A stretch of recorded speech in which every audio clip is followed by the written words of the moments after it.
Alright, and we should be live. Did I hit done over here? That's gonna annoy me now. Gonna go see, like, the thing and whatnot. It's still gonna be from Thanksgiving. I didn't actually hit done over here right after I clicked the start streaming button. I'd say professional streamer, but we all know that's not true. This is more of a casual hobby thing at the moment. So I took a few days off after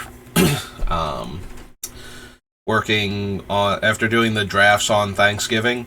Friday was pretty much all work, Black Friday and everything. So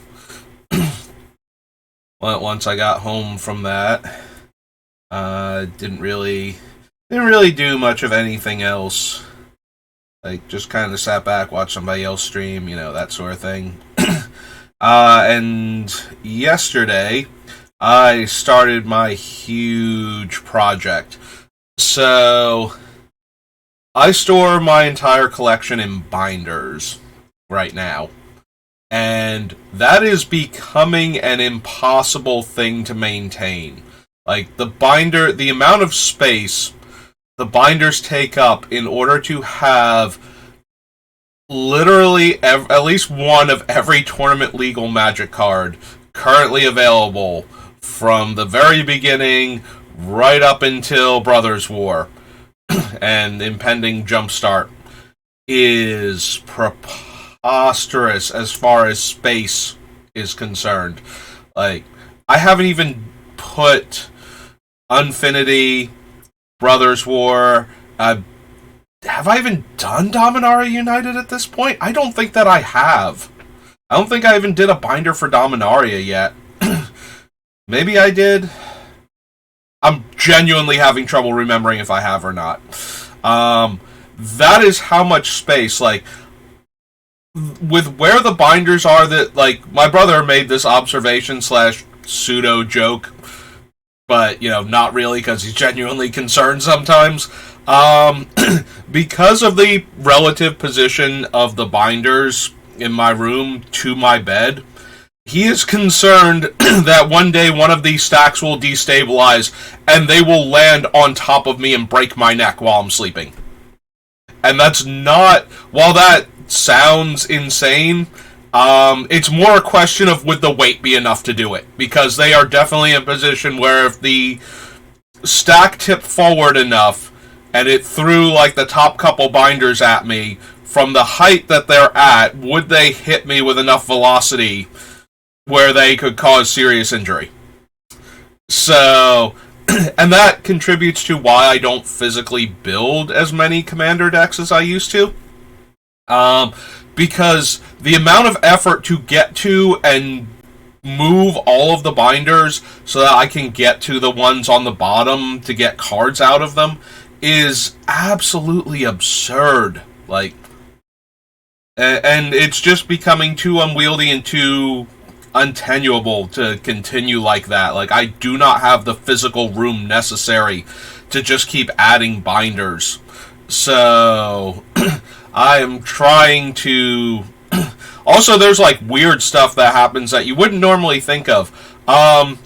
So one of the things is that now that the binder stacks have gotten so tall, they're actually in line. Like, they don't block the windows entirely, but they are tall enough now where they're in the space, like, angle-wise, the light coming in through the windows between where the curtains are can hit the binders that are towards the top, and it's drying the oil out of the plastic in the binder pages and causing them to become brittle and disintegrate.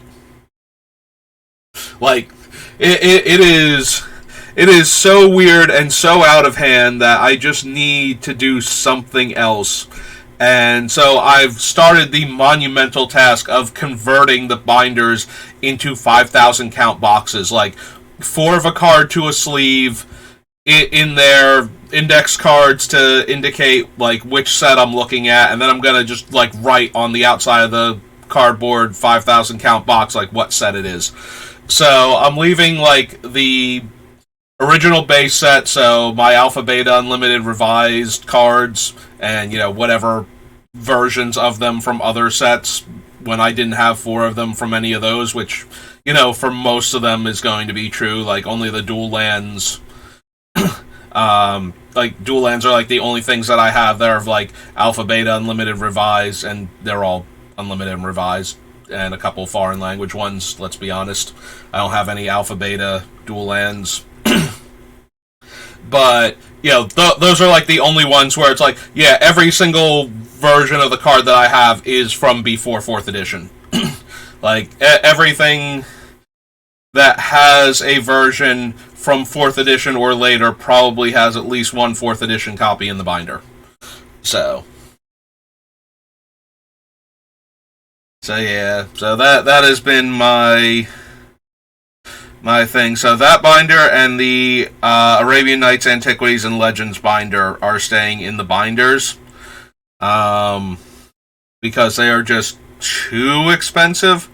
Like there's a little bit of motivation. Like I'm going to use like heavier sleeves for like Lion's Eye diamonds and whatnot when I get to them, when I'm putting stuff in the thing. But for the most part, it's just like the nice like penny sleeves. Technically, they're like 2 penny sleeves at this point, because it's costing me like $2 for a 100 count pack. But and then 4 of each card per sleeve, and then into the box, and assuming that I have 4 of them, because I don't. And that's the other thing. I am currently using my template for Commander to figure out what I don't have 4 of right now. Not that I'm planning to get 4 of every Magic card, because good God, is that not happening? I do not have the money to pick up 3 more Tabernacles. But I do want to know, like, how many of these do I actually have? So I want to know, like, because I only concern myself really, like, do I have at least one physical copy of each card? Like, if I wanted to build a Commander deck with this card and actually play with it at like an event where I needed to not proxy anything, can I do it? And the answer is yes. Like up through, I'm still missing Jetmir himself and the Battle Angels of Tyr, and like 2 or 3 cards from Dominaria United now, I think. Forget what ones they are even. I'm missing, like, the Green Defiler out of all the stupid things. Like, I have, like, 10 of all of the other ones, because they were still doing that when the pre-release get the box at the one place that I play. And my brother and I, we won all 3 boxes. So, we would have won all 3 for, whatchamacallit, too, Brothers War, if they have still been doing that. But that's neither here nor there. Like, honestly, I think it's better overall not to, like, give the box to the winner and then give basically nothing to second, third, and fourth. Even when I'm winning all of them, but it was certainly my motivation to go there. It's like, I win, I get a box, and the competition is, like, the next best person below the 2 of us is probably about 40% to win the whole thing, if they can get through one or both of us in the process, And if both my brother and I are doing well, that they're like, probably like 20-ish% to win the whole thing. So yeah, like, and that's not not to say that either my brother or I are insanely good at Magic, but there's a gap in the average player ability right now that is showing up there, and it's not. There's like a couple people that can show up and actually have a decent chance of wrecking us, and most of them were not showing up there. They were going to other places to play, so we were mostly getting people we could steamroll pretty easily, so. It was more a question of would we mana screw at the wrong time or something than would we actually have to struggle to win the boxes. So yeah, I was fully prepared to win 3 boxes, and then found out that we were only getting like packs. So we got first and second. Like he got first, I got second. Then it was the third one that I won, and he got like fourth. And I feel like he got first, and I got like third or fourth for the morning one on Saturday. So yeah. But anyway, so it's been a thing. So I'm trying to convert all of the binders into 5,000 count boxes, and it's gonna take a lot, like time, money, because I bought like 10. I bought 1,000 sleeves, and I'm through most of them, and all I've done is the dark up through homelands. Like I haven't even done alliances yet. So yeah. All right, let's look at Gix. Like I could spend hours about what I'm doing with my collection. Let's look at Gix. So we need to cut 30 cards out of him, and he's got 90 cards. So 1 in every 3 cards must go. And that's going to be pretty brutal with what we have left, because there's almost nothing I'm willing to cut. Let me just scroll through and refresh, because it's been like 5 days, 6 days since I last looked at Gix, so. And we gotta get rid of it. Like every 3rd card on this list has to go, roughly. So that means there are going to be a lot of things, like we have so much lifelink, and I really want to run the cards like the Nightmare Lash and the Well of Lost Dreams, but we might have to settle for just drawing cards off of Gix when I hit with these lifelink creatures, and that's not that's not nearly as good. Like I want to draw. I just want to draw so many cards so that when I activate Gix, and I just get like so many cards from the opponents. I think that's the goal. I want to activate Gix. I've titled this the second ability build because I want to focus on this. I want to focus on the 7 mana, discard as many cards as you want from your hand, and get that many cards off the top of an opponent's deck. So in order to do that, I need to gain tons of life. So I can keep paying to draw, but I also want to draw other ways too, and so something like Well of Lost Dreams, where I could theoretically gain like 10 or 15 life in a turn, and tap out and draw that many cards, and then next turn have that hand to discard. Just feels like where I want to be at.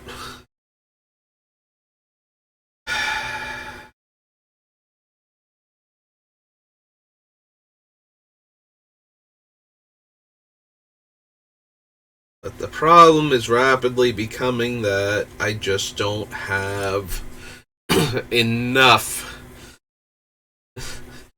room for all of these things that I want to be running in the deck, so.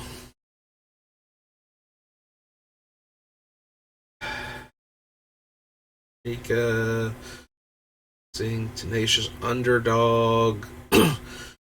Poor Vampire Scrivener. This card has just been in there this whole time, and I love the way it interacts with this deck.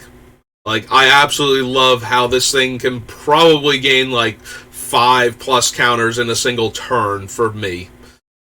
And just be this massive threat. But at the end of the day, it's just going to be a large flyer that keeps growing, and I don't know that that's actually good enough, but I feel like this is Vampire Scrivener's deck. If anything has ever been this card's deck, it is this particular type of build, where I just have so much lifelink and so much ways to pay life at the same time.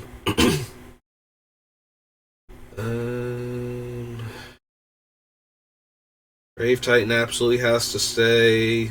Love, I really do love Tormented Soul and Changeling Outcast in this deck as like 1 mana, 1 power creatures that can't be blocked.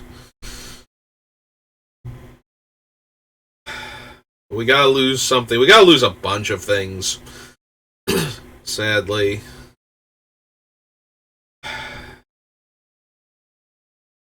Maybe it's Underworld Hermit. Like, I don't blink this guy, so he's only gonna get 1 trigger when he comes in, and he's 6 mana.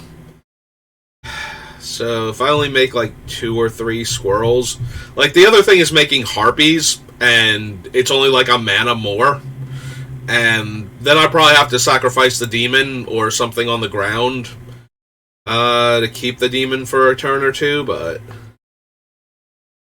yeah, I could see it actually being Underworld Hermit.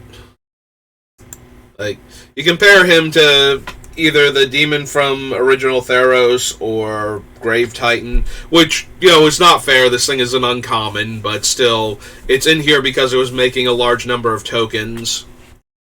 But if I leave it in here, then I gotta cut something else, and I'm thinking that the other token makers are just doing a better job than Underworld Hermit is.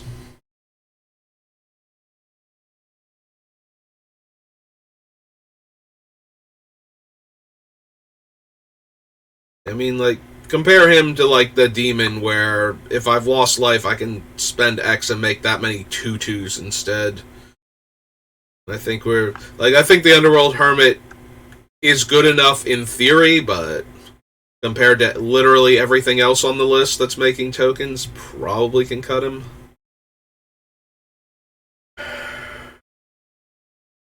Hmm.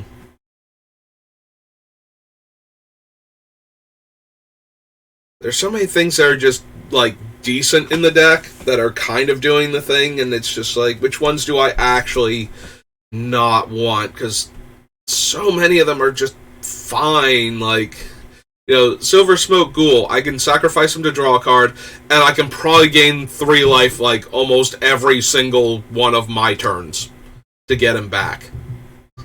So, and if he's in play, it's very easy for me to, like, give him a lifelink equipment, bash for 3, sack him to draw a card, and then get him back at the end of my turn. So, like, do I still cut him? He's a 3-mana 3/1 that can draw me cards and reanimate. Like, all of that is fine. None of that is essential to the deck, so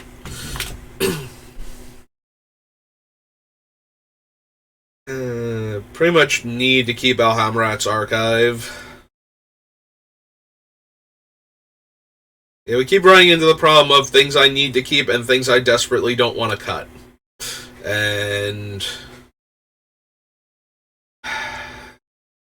almost everything, I think, is in those 2 categories. There are a couple cards that I feel like I could cut, but then I'm cutting, like, too many early play creatures that can come down before Gix and therefore attack the turn he comes down and draw me cards. Like, I could cut Tenacious Underdog. He's a 2-mana 3/2 that I can, on later turns, pay 4 mana and 2 life to attack with him and draw a card. And that's okay. Like, that is acceptable. But he's also a 2-mana creature, which means I can cast him turn 2, play Gix on 3, and attack with him and probably deal 3 damage and draw a card there. And then when he dies, I can blitz him back and draw, like, 2 cards. And, like, that seems fine. It's not amazing, but it's also, like, if I cut him, I'm cutting another low casting cost creature that I could be getting in with damage when I have Gix out, and I want to keep as many of those as I can.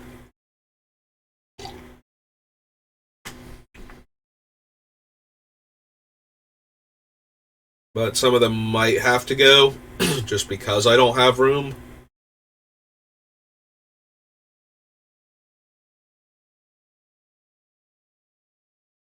Like, yeah, I think just the 2 that we passed already, I think that the Null Priest and the Piper are better in this deck overall than the Underdog, but that doesn't mean that I don't want another 2-drop. Like, I want creatures to already be in play when I cast Gix, so that way I can draw some cards potentially immediately, and then figure out the rest of it.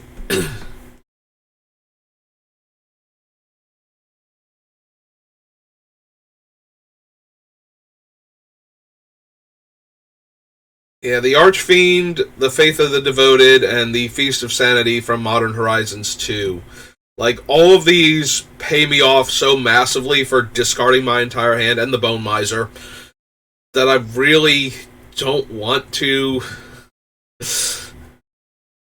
cut any of them, because it's one of those things like, those 3, or those 4, plus the Brain Stealer Dragon, like the Illithid Dragon from Forgotten Realms. Just feel like those are what's going to end the game in my favor once I start activating Gix, regardless of what I hit. So, like, you don't need to hit very much at all. Like, even if your opponent's deck is, like, flooded out with lands, you can probably hit enough cards and with all of the other triggers do enough stuff that we win the game anyway with all of this going on, so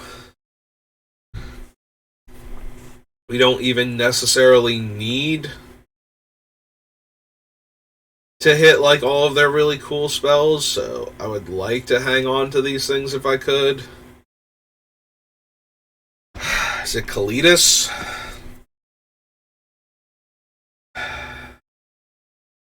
Kalitas gives a little bit of extra graveyard hate. Stops, like, recursion from the opponents. And makes 2/2 zombies that I can then theoretically get through for damage and draw cards with. Like, I'm super inclined to keep him. But at the same time, maybe. There's a lot of maybes. Like, there are so many cards that are doing just barely enough, and it's like, so which one of these do I think I need to get rid of? And the answer is technically none of them, but I'm going to have to. Like, I can't hold on to every single card on this list. We literally have to get rid of 1 in every 3 cards, and that's just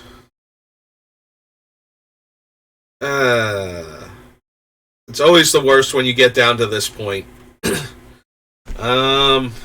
Do we finally get rid of Dread and No Mercy? Because I was considering them the last time.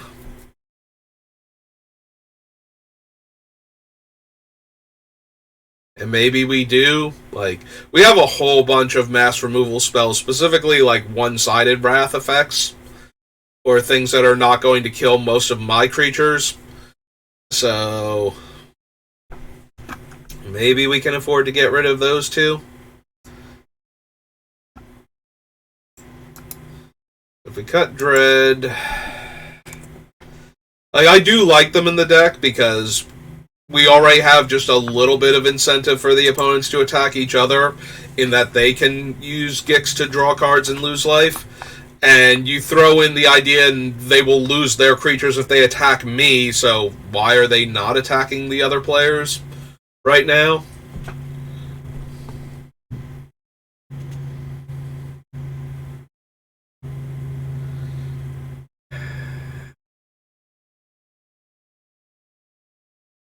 Yeah, we're gonna lose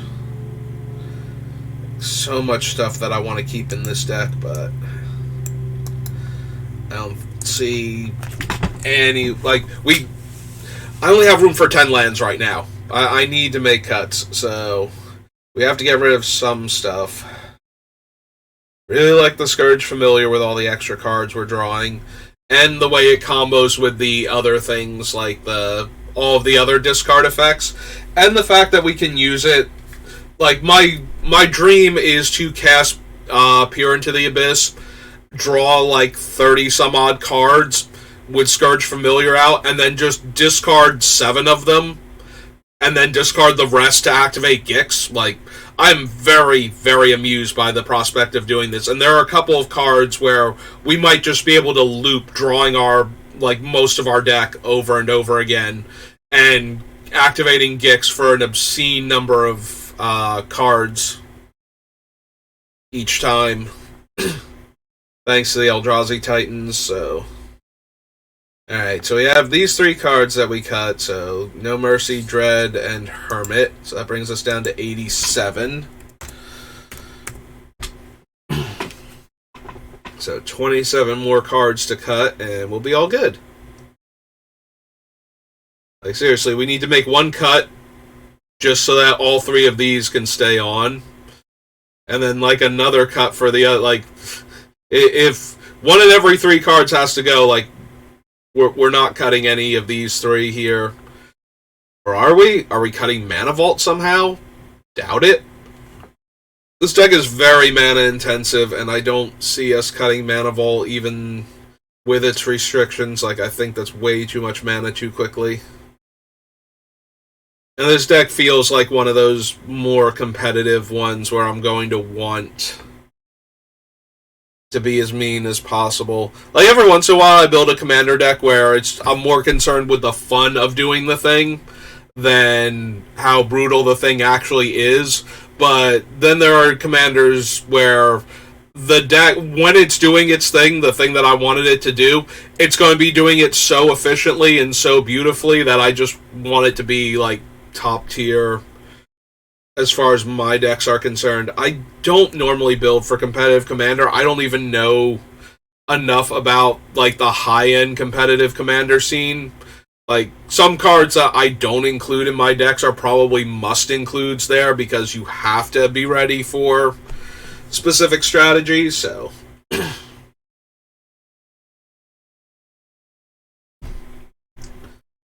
Yeah, the people that I'm playing against regularly do not have the most finely tuned, absurd, competitive commander deck, so... But if you put enough raw power into your deck, you can still win. So... Against mostly, like, there should be, like, a couple cards adjusted as due deference to the nature of the competitive scene. It's kind of like, you know, you can build, like, the fun version of a competitive deck, but if you actually want to bring it to the competition, you need to tweak it back towards the competitive nature of it. Like, you can stumble across the right cards, like the right core cards pretty easily, and then realize that, no, if you want to be competitive, like, you need some of these to go with the cards that you're running because of how they impact the format. Like, you need to run the answers to what your opponent's doing, not just the cards that are cool in your deck. And while I do have some of that, I am more geared towards the traditional, oh, I need a board sweeper, I need a way to kill an artifact or an enchantment or something. Like, this deck actually does very poorly. I have, like, one card that can kill a problematic artifact right now, and that's my O-Stone. Like, none of the other cards in this deck can just point at an artifact and go, yeah, you're annoying me now. So, that's actually a thing. Like, I can still run this deck and still have a ton of fun with it, but yeah, I don't actually have a way to deal with artifacts in this set, or in this deck, other than killing the opponent. So if there's a problematic artifact that is messing up what I'm doing, you know, then I'm just kind of stuck. Yeah, it's not the artifacts that, you know, oh, I have all of my artifacts out and my artifacts are doing cool things. It's the one that is messing with my strategy. You know, I'm blanking on what card it would be, because a lot of the things that stop you from drawing extra cards are enchantments, or enchantment creatures. I'm thinking of, like, the one Theros creature, the white 3/1 that won't let you draw extra cards, or, technically, what's her name, Narset would be a huge problem for this deck, but we can attack her and we have plenty of removal that can go for her. So yeah, we have answers to that. I can't think of an artifact that stops you from drawing extra cards off the top of my head. Like, I feel like there is one, but I do not know what it is. Because when I think of not drawing the extra cards, I think of the Eidolon, I think of, what's his name? The bug commander that got banned because he does that. Leovold. And Narset. And the Hull Breacher before that got banned. Like, those are the cards that immediately leap to mind in the, you can't draw extra cards department. So those are the type of things that I'm more worried about.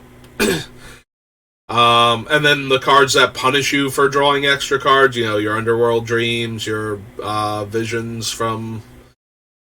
I can never quite think of the card's name, even though I run it. The black-red hybrid one from Shadowmoor.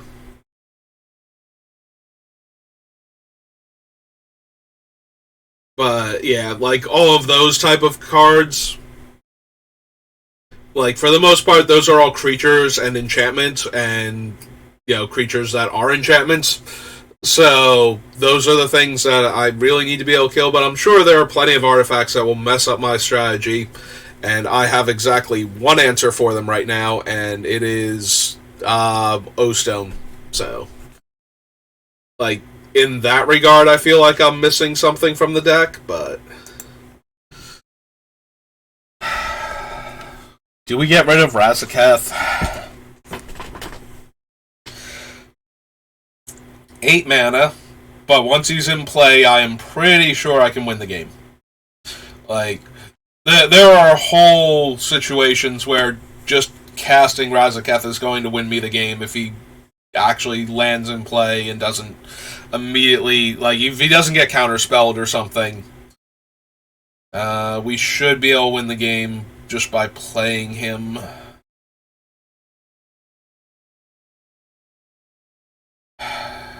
That being said, he's 8 mana, and we have a couple of other, high-end spells that would basically win the game if we cast them.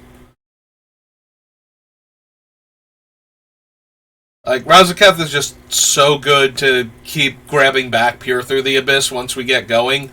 And he works so well with things like the Scourge Familiar, where it's just like, I need to actually be able to cast stuff while I'm tutoring for things, so if I tutor for something, and the thing that I tutor for draws me cards, and then I have, so I can discard cards from my hand to make the mana in order to cast it, so that I can draw all the cards, so, Seems like we should be able to win very easily with Razaketh in play. But we do have to get to the part where he's in play, and maybe that's too much.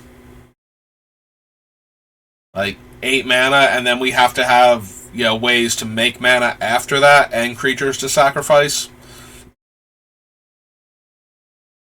Although if we have enough creatures to sacrifice, we can pay, a whole bunch of life, lose, a bunch of, 1/1s and 2/2 tokens, to put enough cards into our hand to discard for mana. Basically, we spend 2 life and a creature and get 2 black mana, or 1 black mana from the Scourge, rather.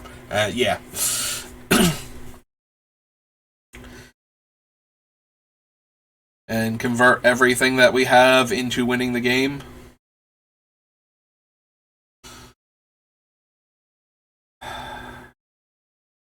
Scrivener's not going to make it. And I feel so bad. I knew I was going to feel bad, and I knew the Scrivener's not going to make it, but... It's a 5 mana 2/2 flyer, but it's also, a 5 mana, 12/12 flyer. But that's all it's doing, sadly, is being a large flyer, and... I'm sorry, Vampire Scrivener. I thought you might make it a bit deeper, but...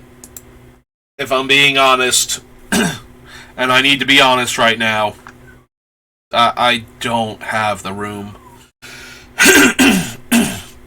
Excuse me.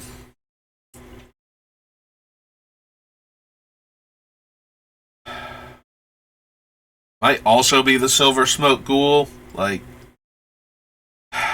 If he were 2 mana and we're a 2/1, I don't think I would be able to cut him, weirdly enough. Even though now it with lifelink isn't good enough. It needs a power boost also. in order to do its thing. But yeah, if we lost the Silver Smoke Ghoul, like if he were 2 mana, he could come out before Gix and draw me cards, and then I could very easily let him die and draw more cards and get him back with like my other stuff. But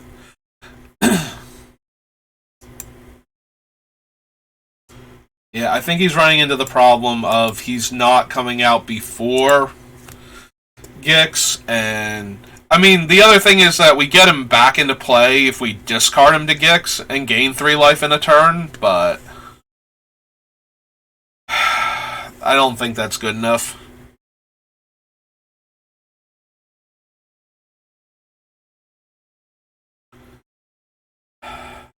Sanity, Profane Tutor. Maybe the Profane Tutor goes like we have Vampiric, Imperial Seal, and Demonic. It keeps running into the problem that Profane Tutor has. It's like I can never use it immediately to get the spell that I want. Like if I top deck Profane Tutor, I'm waiting 2 turns. But on the other hand, I can suspend Profane Tutor on any turn I can find 2 mana to set aside for it, and it will always get me whatever card I need at that moment. Excuse me.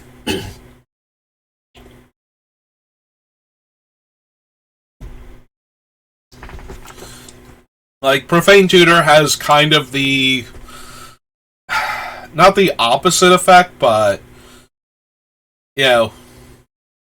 normally, you draw the...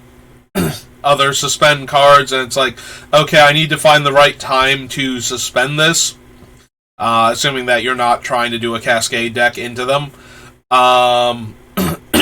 Profane Tutor is more like Ancestral Visions, in that anytime, literally anytime you can, you just you set it up, and then you just wait for it to go off. And Suspend 2 is a lot better than Suspend 4, and getting whatever the best card is from your deck at that exact moment is probably, in 2 turns, is probably way better than waiting 4 turns to draw 3 cards at random from your deck. That being said, we need cuts. And we do have the 3 other tutors.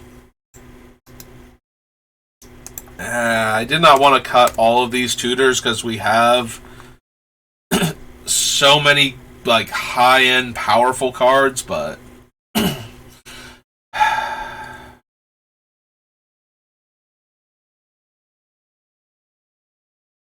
yes, I lose a life and make a 2/2. Yep. I kind of want to keep that one. Sorry. As is tradition for me, I am perpetually choking to death. Well, with these 3 cuts, we make room for 6 other cards on this list to stay in.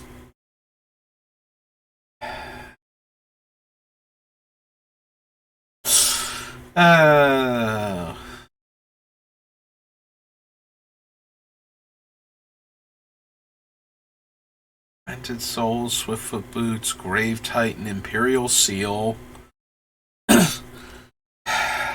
Is it the Cityscape Crusher? I do like what it does, like the idea of casting it and blowing up. That's true. This thing and Ulamog, I did forget about them. I have both of these on the list also, and they could deal with a problematic artifact too. They are very mana intensive, but so is playing and cracking the O-Stone in a single turn. That's like 8 mana, so. And these 2 are cast triggers, so we would get to blow up the thing even if, like, they have to stifle the cast trigger, not counter the spell, so. That being said, this one does not shuffle my graveyard back into my deck like Ulamog does. If it did, I would probably cut Kozilek and keep the Cityscape Leveler. But yeah. I really like Cityscape Leveler, but I don't think...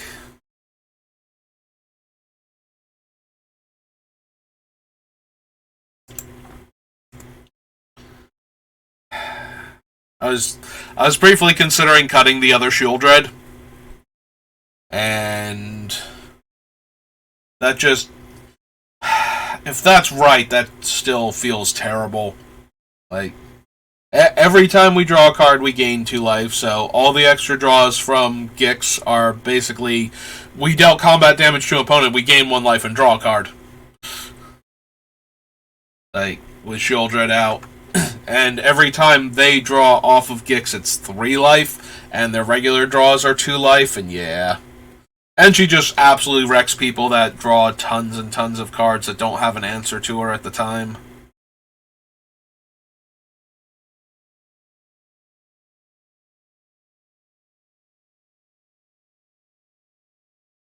Priest of Oblivion, Nighthawk Scavenger, Lithoform Engine I can't really cut. Like, the things that are copying Gix's activated ability, so Rings of Bright Earth, Lithoform Engine, and Illusionist Bracers, like, none of those feel like things I can cut from this deck. Just because once I get him going and discard enough cards, being able to do that twice, like, either to 2 different people or to the same person twice, should be good enough. You know, a lot of things should be good enough if we can just get Gix going with like 1 or 2 other cards, basically. So,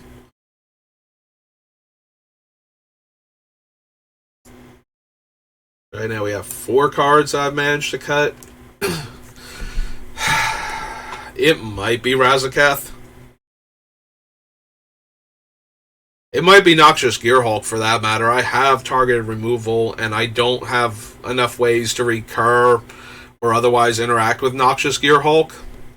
If we go down here to my removal package, we scroll up a bit. So target removal, we have Assassin's Ink, Infernal Grasp, Feed the Swarm, Murderous Rider, and Noxious Gearhulk are like our targeted removal spells. It does gain me life, which is nice, and it does have Menace as a way to get it through for damage a tiny bit more often.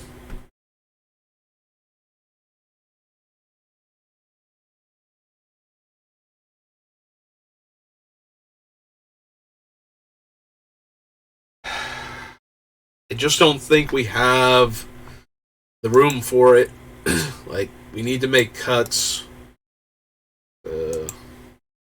Oops.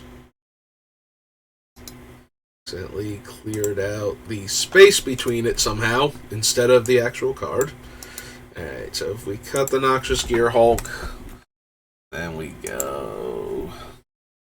Yep, come on, let me search. Go find where he is up here. Alright, so that's 5 cards.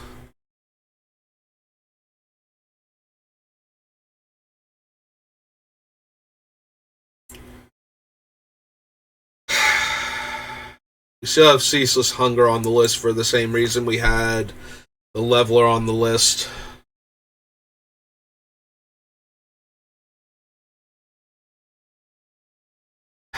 Yeah, I think...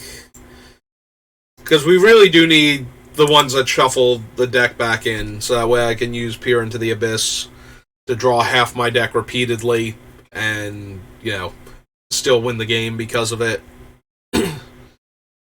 So...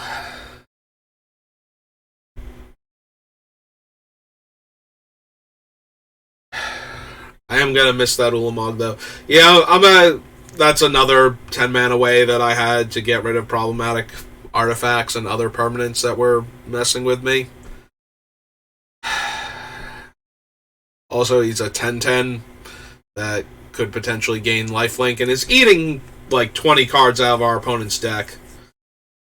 So, you know, decking players, since he exiles and Gix exiles, and, you know, we don't necessarily even need to cast the spells sometimes to win because of that. If we're just exiling enough of their deck fast enough, we might be able to kill players that way. You know, leave them without enough stuff to actually win a game of Commander soon enough. That is a bit dicey, though, because that involves casting Peer into the Abyss multiple times, so we're going to also need, like, Feast of Sanity and or the Faith of the Devoted with either the Bone Miser or the Scourge in order to get enough mana to activate it enough times to make up for the amount of life that we're losing each time we're looping these things. Also, this Basilica Screecher needs to be like Dagger Drome Imp, I think. I think that's its name.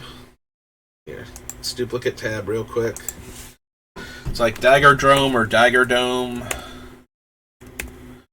Let's see if this brings it up. Nah, it doesn't. If we go back, though... Oops, not Dagger, Dagger. We full screen it. Yeah, it's Dagger Drome Imp. And it is from Return to Ravnica. Originally is a 2-mana 1/1 flying lifelink. So it is a worse what's its name? Vault Scourge. But I don't think we're casting spells as often as we need to for Basilica. Like, when we were going to have the Pontiff of Blight in the deck also, and I was theoretically going to be casting most of the spells that I was drawing with Gix instead of trying to get critical mass of cards into my hand to activate the ability with.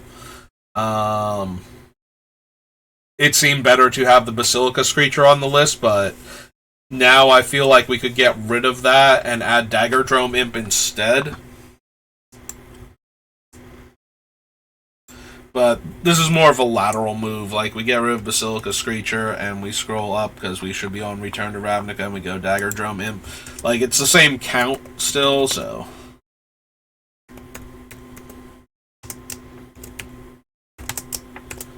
One black Imp, 1/1, fly, lifelink.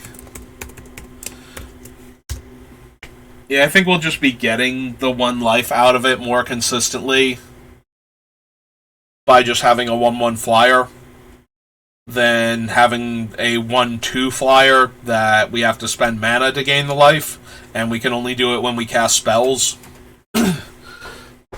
Like, I feel like the Dagger Drome Imp not making me spend mana is just going to happen more consistently.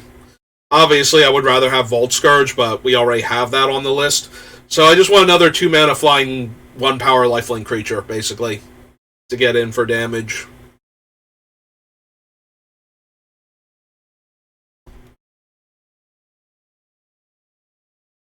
Yeah, I think there's a third one of these, like 2-mana 1/1 flying lifelink creatures in black.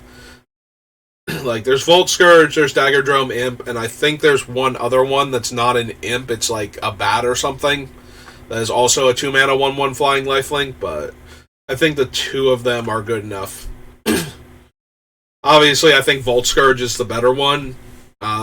Just being able to pay the 2 life that you'll get back eventually if you need to anyway, to get it down and drawing cards faster. Yeah, if I could go like turn 1 Vault Scourge into turn 2... Honestly, I'd rather go turn 2 both of the 1/1 unblockables and then cast Gix and then just lose 2 life and draw 3 cards effectively for that combat step. Since I would gain the 1 life back from the Vault Scourge, and then I'd be down like 4 life and up 3 cards, and be like, yeah, no, I'm good with that one. That seems like how you win a game of Magic. 2, 3, 4, 5, 6. So now we've secured the spot for 3 different cards that are still on my list, if we do this. And I think that we will do this. 21 more.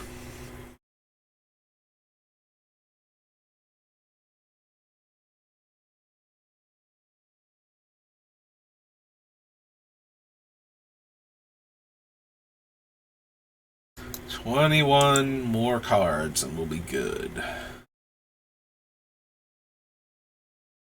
Man, Maybe I can cut one more mana rock. Where are my mana rocks?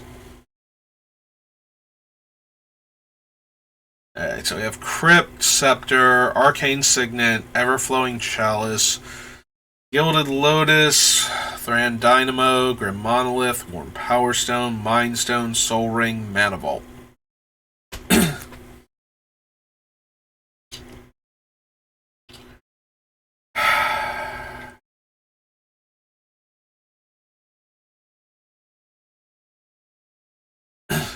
Do we cut the Dynamo? I know we spent a lot of time going over like why Thran Dynamo over Hedron Archive, and that still holds true. But do we actually want a 4 mana rock to help us get to 7 when we could have like a 3 mana rock that's getting us to 5, and then 6-7 over the course of 2 turns, whereas that one would get us there 1 turn faster. But if we're cutting like the lower end ones and that's stopping us from getting there, going up 3 extra mana is a lot, which is why the Dynamo is on the list in the first place.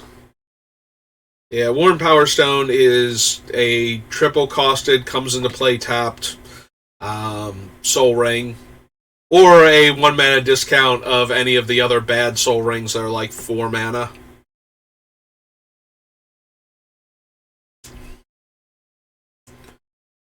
So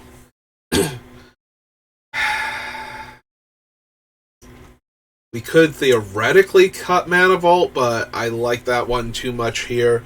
Mana Vault I like when I need a ton of mana quickly in order to try and get to something big at a specific time. Like, if I'm willing to let the game play out a bit and then deploy my large threats, then I don't want Mana Vault. When I have a more cutthroat deck like this, I usually want Mana Vault because I want that extra mana. And we do have things to spend colorless mana on, too. That's the other thing. You have to have a lot of things to spend colorless mana on for cards like Mana Vault to be really good. And then once Mana Vault's good, Grim Monolith becomes good, and so on down the line, and that's how we have the mana rocks that we have right now. And since we're mono-colored, we pick up the Scepter.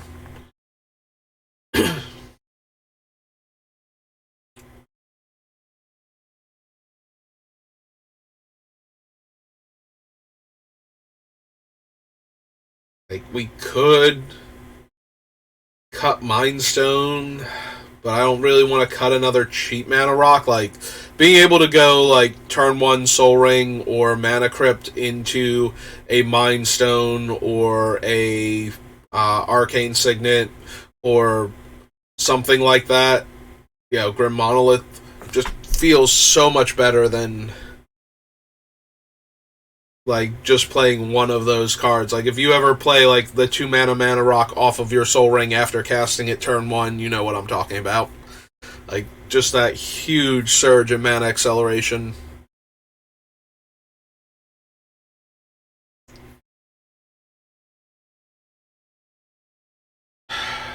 Yeah.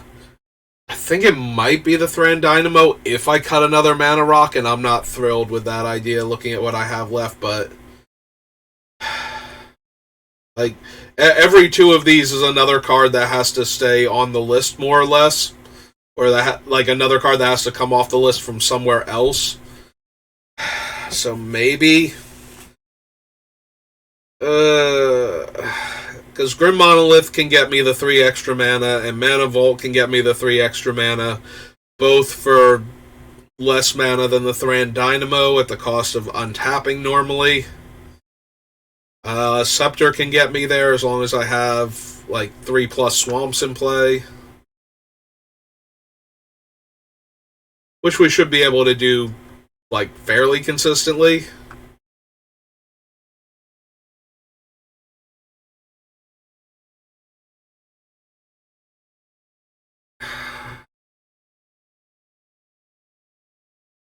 course, we have the Lotus. But the Lotus stays.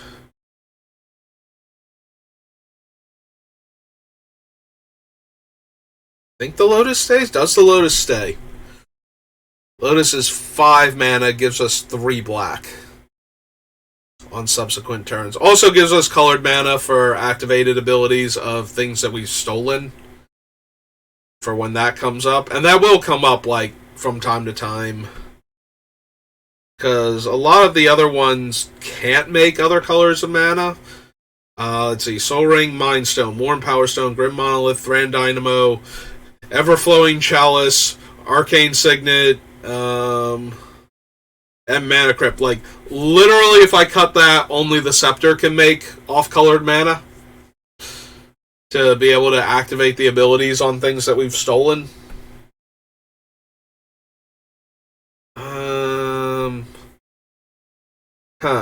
Yeah.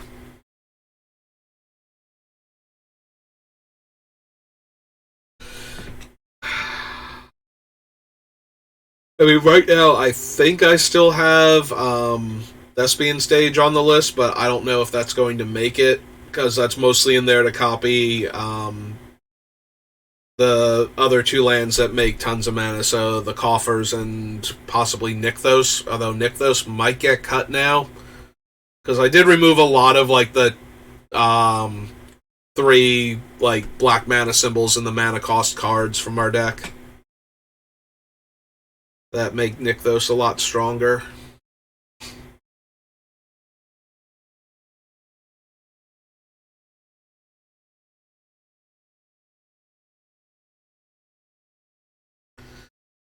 I hate to cut another mana rock, but what do we have? We have 1, 2, 3, 4, 5, 6, 7, 8, 9, 10, 11. We have 11 mana rocks right now. So we cut one, that leaves me with 10. That means 5 other cards have to get cut in order to keep the other 10 on this list. Whereas right now, we basically need to cut like 6 cards to make up for our mana rocks. Alright. I'll consider cutting Thran Dynamo, but let's go back up and take a look at the list again. Okay, we're getting to the point where I can't really afford to cut much more in the removal or mana rocks department, but I can't cut, like, so many things are just doing good work with what we have, and I've been, like, card by card cutting the things that aren't quite there. Like, do I cut Sad Robot? He's mana acceleration, he dies to draw me a card, and in the meantime he's a body that can attack for damage. Like, all of that sounds wonderful with what I'm doing. Can I cut him, though? Like, I hate cutting mana acceleration. I'm already trying not to cut Thran Dynamo. And he's a little bit that, and a little bit card draw. You know, he dies, I draw a card, and do I have enough other card draw? Do I have enough other creatures? Like, how many creatures do I actually have in this deck and things that make creatures? Because we need actual bodies to draw cards. Gix himself attacking is just 1 card a turn, and that's not nearly good enough. I have the Familiars 1. We also have some of the Manlands. I think I have almost every color Manland on the list, and I could see actually adding Mutavault and or Factory to this list. I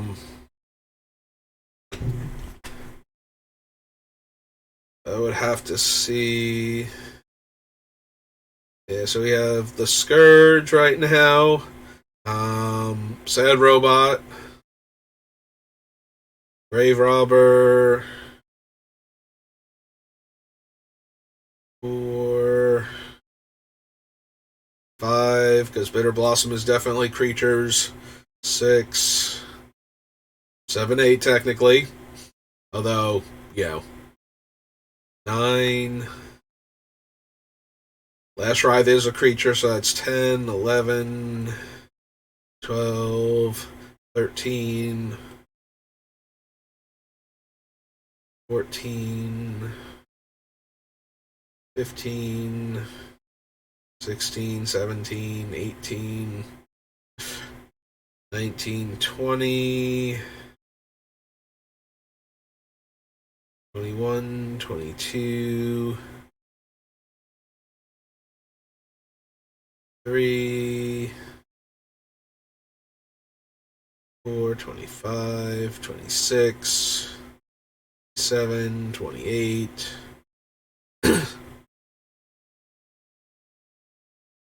9, 30, 31, 32, 33, 34, 35, 36, 7. Alright, so we have like 37 creatures on the list. Some of them are not going to come down and let me draw cards, though. So we've got closer to like 35, 34, somewhere in that range. Also, apparently we cut the demon, I think, because I did not see him under the Theros list.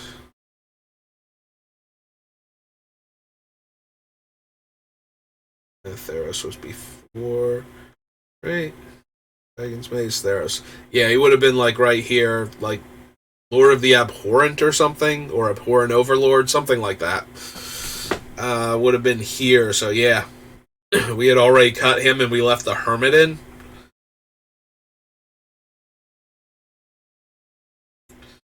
Hey, well, we have rectified that mistake. And I feel like that was a mistake. We should have cut the Hermit before we cut the Abhorrent Overlord.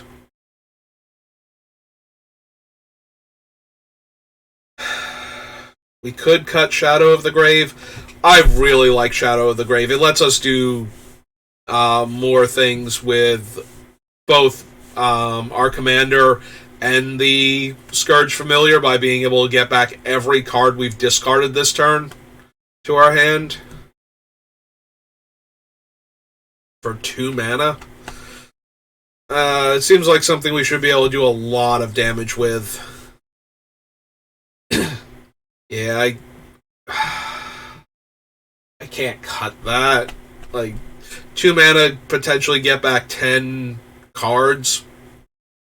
You know, I don't even feel like that's unrealistic to get to the point where we have like 10 cards in our hand and we discard like 9 of them and then cast this and get back all 9 of them.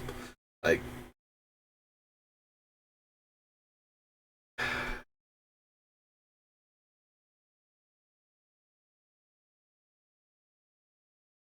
maybe it's the Surveil Demon. What's its name? From Return to Ravnica. Definitely went too far.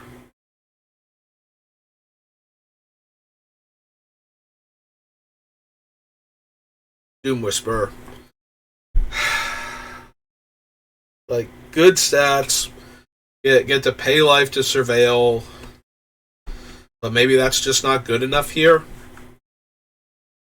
Like, he's one of the least on-topic things left in the deck.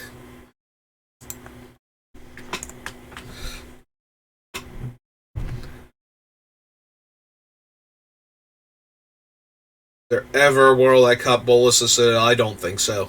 We have too much life gain, I think, to cut Bolas' Citadel from this deck.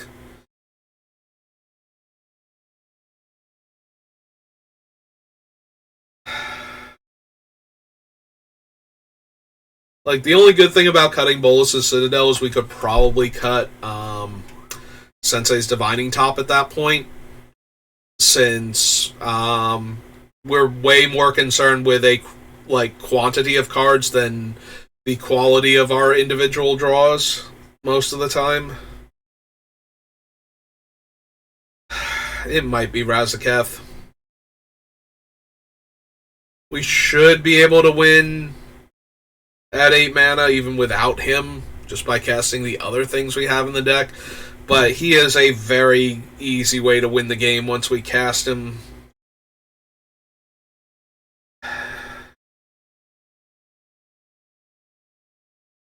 But his main thing that makes it easy to win the game is the things we can go get. So if I cut too many of those to keep him in... that is always the problem with things that go get the cards, is like, do you want something that goes and gets the good cards, or do you want like a couple other options for good cards in your deck? And sometimes you just want to be able to go get the right one anyway because they're in your deck. And other times you want to just have the option to draw them naturally, rather than, drawing this 8-drop that you won't be able to cast for like 4 more turns.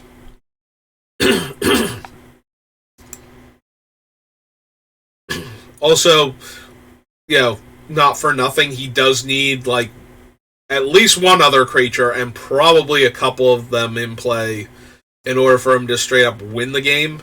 In fact, he needs like specific ones to win the game on the spot, or has to be able to go get them, and then we have to be able to cast them. And that's kind of brutal if we have to go get the Scourge Familiar with him and then cast the Scourge Familiar. Because that's another 5 mana, so we're looking at like 13 mana spent.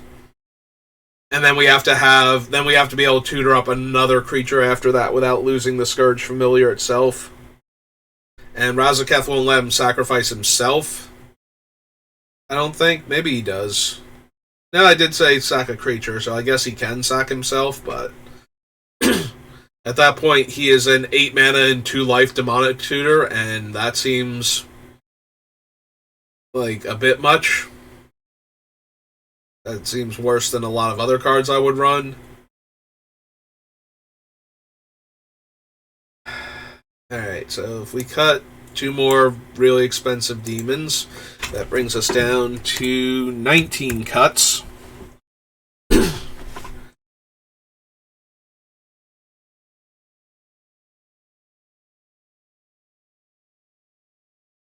Alright, we are almost there. Not much further now, in theory.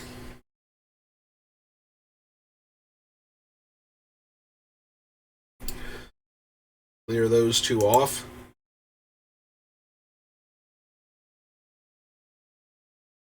It's still 19 cards that need to go.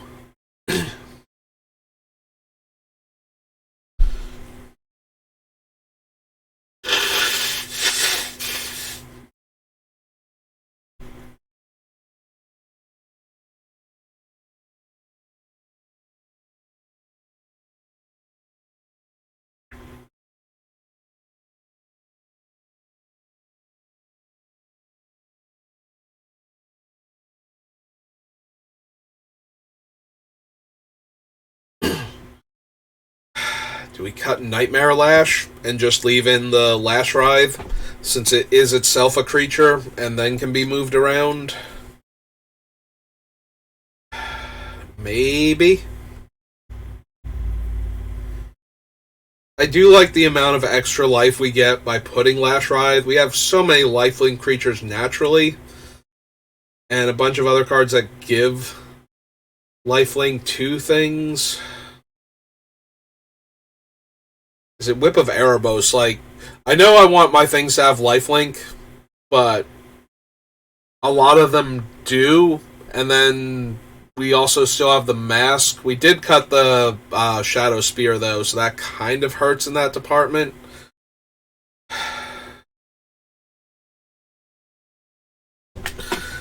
But we do still have the Exquisite Blood.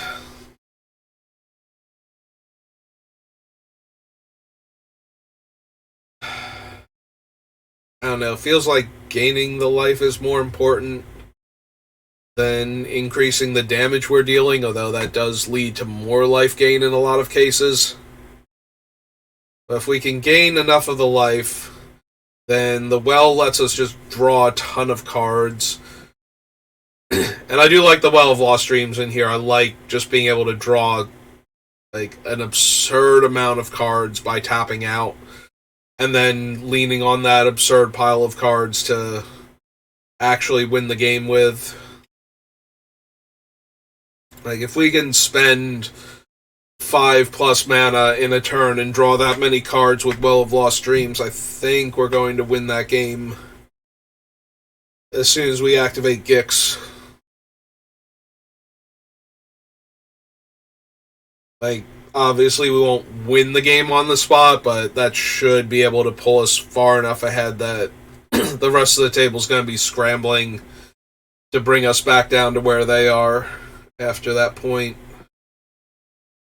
And depending on what we get, that might not even be feasible for them.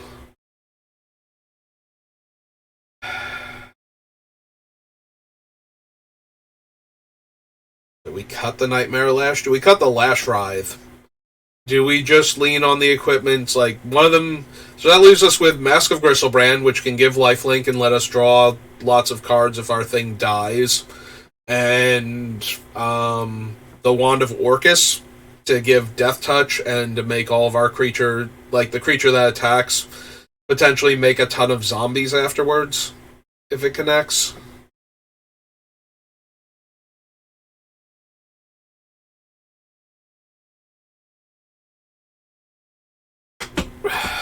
Yeah, I did want things like the Nightmare Lash to make sure that we were getting tons of life back.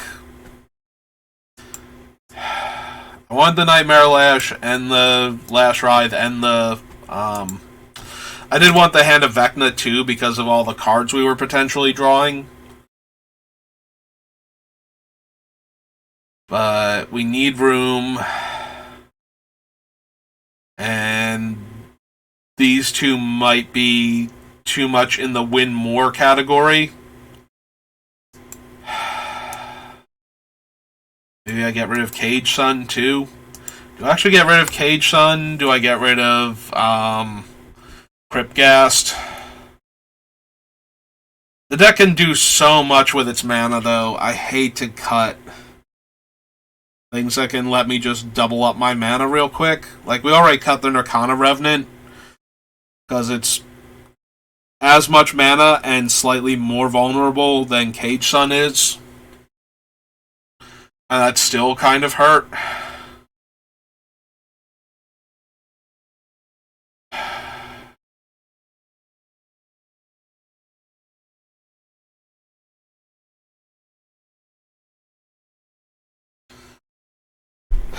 So if we cut the Whip of Erebos, then only Mask grants lifelink to our creatures. The Exquisite Blood doubles up on lifelink because it's, our opponents lost that much life, we get to gain that much life.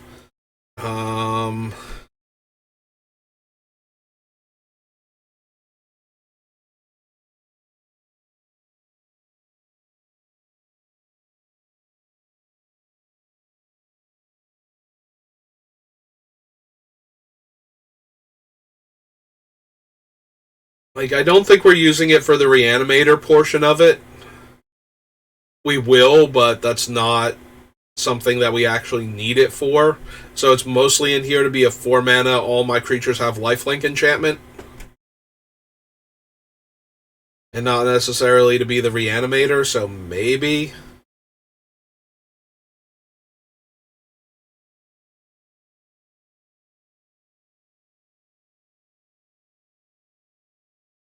Because if it's just in here to be my team has lifelink enchantment, I don't 100% know I would run that. And we already cut most of the creatures that make tokens that, if we brought back Abhorrent Overlord or even the Underworld Hermit to make a handful more tokens, I wouldn't mind those guys getting exiled. But bringing back somebody like Kalitas for a turn or something doesn't super do much. And just gets him exiled where we can't potentially get him back later by shuffling back in with the Eldrazi Titans. I don't think we get a ton of value out of reanimating one of our 1/1 unblockables or something. To just draw one more card with it. So maybe we can cut the Whip of Erebos. Man, we just got 3 whips in a row. But I think this is going to be correct. So that brings us down to 76, so 16 more cuts. Yeah, most of our guys have lifelink anyway, like some of our heavier hitters. I say most, but I don't think that's true. But we did cut, like, anything that's not an Eldrazi Titan already has lifelink, I feel like, in this deck, basically. And while that's not true, we have, like, 7 or 8 creatures that naturally have lifelink. Do we have 7 or 8? I'm just, like, throwing numbers out here like I know. We have... Because that's the other thing. If we have the Whip of Erebos, Henrika pumps our entire team for 3 mana and lets us gain more life. Yeah, we have the Wormcoil Engine, we have the Vault Scourge, we have the Daggerdrome Imp. Letus has lifelink.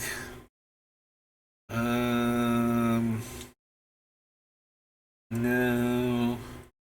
Murderous Rider has lifelink. Scavenger has lifelink, so we passed the original Nighthawk, which also has lifelink. Masquerades lifelink. Rika has lifelink on our other side. Sheoldred does not have lifelink, despite the fact that she gains us a bunch of life.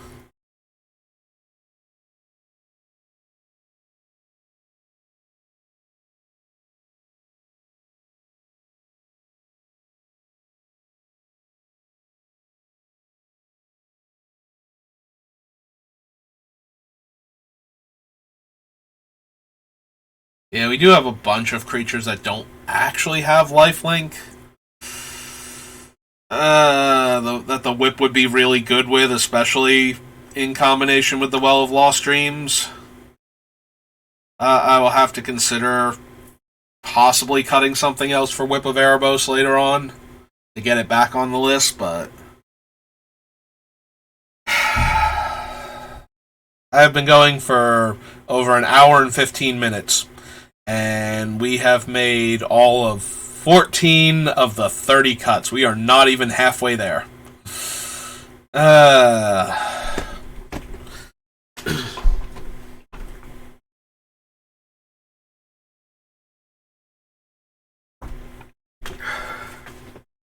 Alright.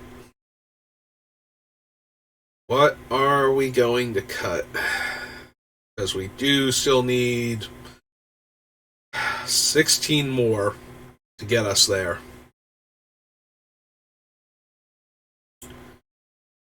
And Gilded Lotus, Lightning Greaves, O-Stone, Sad Robot.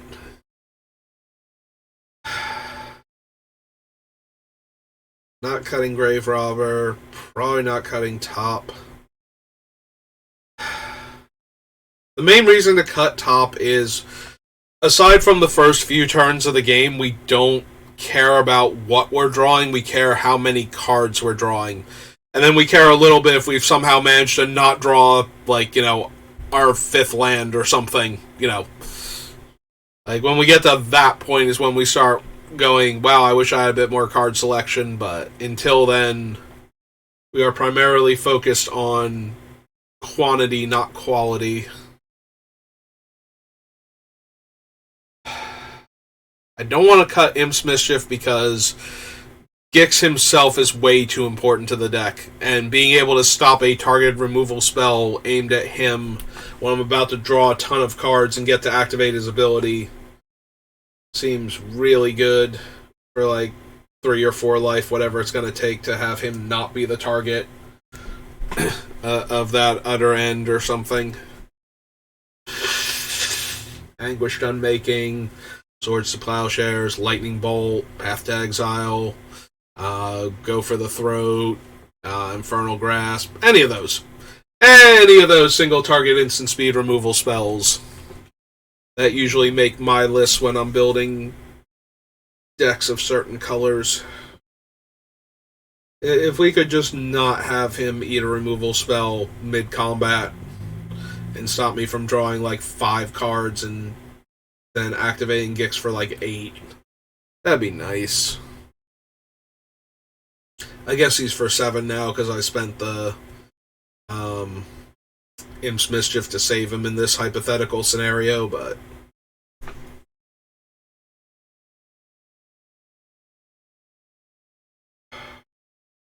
is it Exsanguinate? Like, if we're already doing the thing, do we need Exsanguinate? I do have ways to turn all of the cards into our hand into extra mana. Like, discarding any card to Scourge gives me black mana, and if that card happens to be a land, we can get like 2 black from the Bone Miser, and so if we have both of them out, we can generate actually large amounts of mana, surprisingly, by discarding cards. And we could basically, like, Prosperous Bloom at that point, and Exsanguinate is a perfect substitute for original Drain Life in that scenario. Like, I cut all of the other Drain Life effects, but I'm wondering if I want Exsanguinate still. And I kind of do. Like, it seems like a good finisher for once we've gotten most of the way there.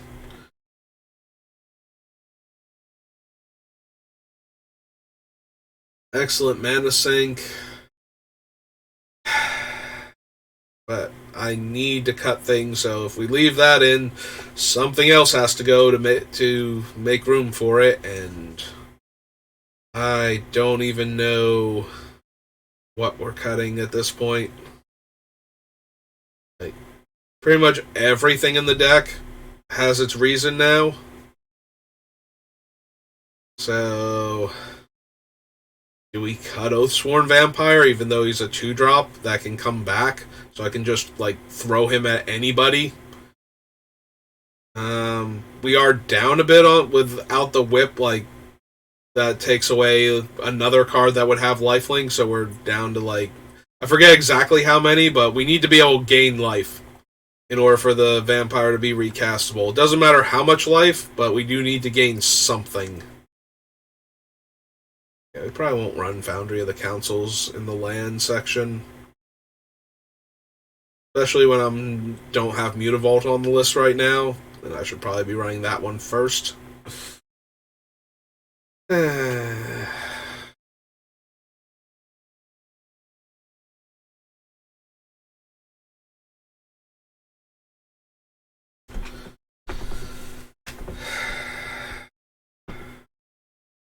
Really don't want to cut Black Market Connections. Like, lose a life, make a treasure, lose 2 life, draw a card, and lose 3 life, make a creature with 3 power and all creature types. Although the all creature types is no longer relevant, I think we cut everything that cared about specific creature types. So it's actually hurting us more that the Changeling isn't randomly an artifact, maybe? Even then, I don't think that's... Yeah, I don't even know that I have enough things that care about that anymore. Yeah, we only have... Because we cut the one thing that gained us life based on the number of artifacts we had in play after making the army of, like, 2/2 artifact creature tokens with Menace. I think they have Menace. Maybe not. Maybe they were... Because they might have been like these guys, so they might have just not had Menace at all.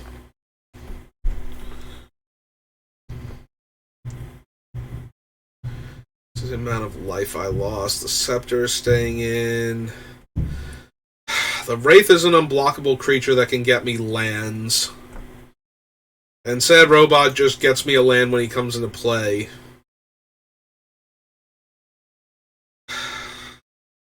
Maybe it's the Wraith. We already cut... I hate cutting more mana acceleration, but I'm already thinking about cutting one more of my actual ramp spells, like one of my bigger mana rocks, so maybe I just cut this 3-drop that has to... Like, he's unblockable, so he's likely to get through for damage and actually draw me a card off of Gix in addition to fetching 2 lands if I need him to, but... Need to make room. Am I better off cutting Sad Robot over the Canoptic Wraith? Sad Robot always gets me a land for coming into play and always draws me a card for dying. But if we put the Wraith in, the Wraith is unblockable, so getting the card potentially every turn isn't that hard. And once it's gotten through for damage, so if it gets through for damage while Gix is in play, we get the card draw portion, and then we can sack it and get 2 lands. So in that regard, it's slightly better than Sad Robot, but it requires a bit more setup. Yeah, maybe I should cut Sad Robot before I cut Canoptic Wraith, just for the unblockability, basically. Like, that thing's guaranteed to draw me more cards over time if it doesn't die than Sad Robot. The downside, of course, being that then if it dies to like a removal spell, then I didn't get the land from it, and I might also have gotten into a position where I didn't get to draw the cards either, and like all of that was wasted. But I think the upside is higher when it's working. Goodbye, Sad Robot. I'll miss you.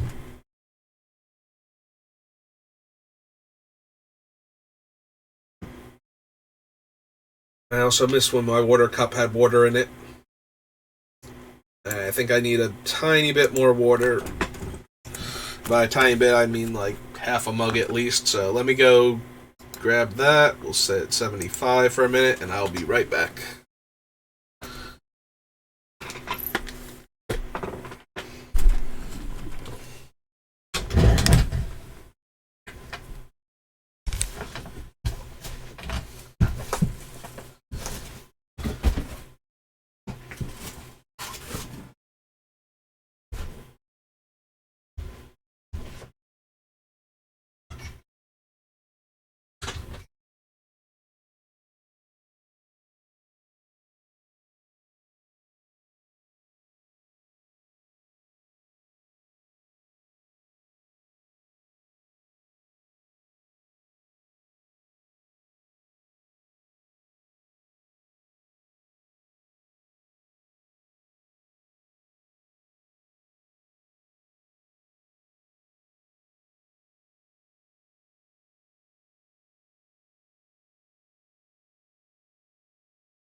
Here I come.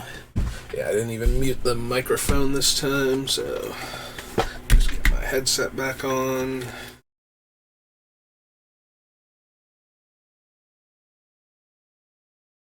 Hey, should be back. Check. Yep.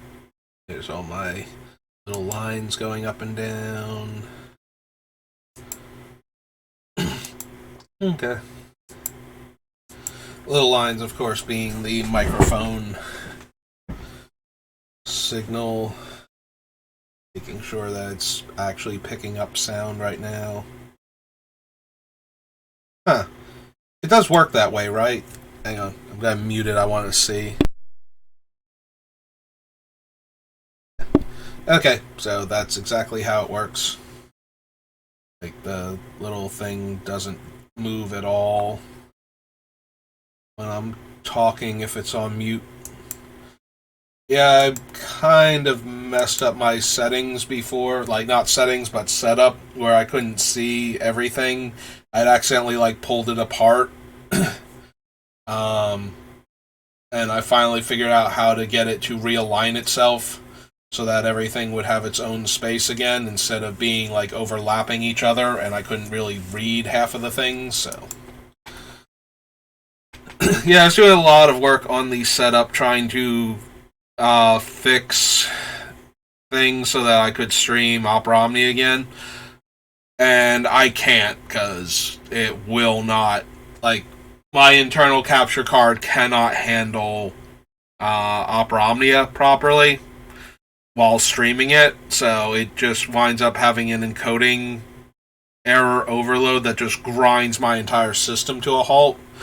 But I was thinking about it. I don't know if it's not trying to stream. Maybe I can record on Opera Omnia using BlueStacks. So maybe I can do it that way.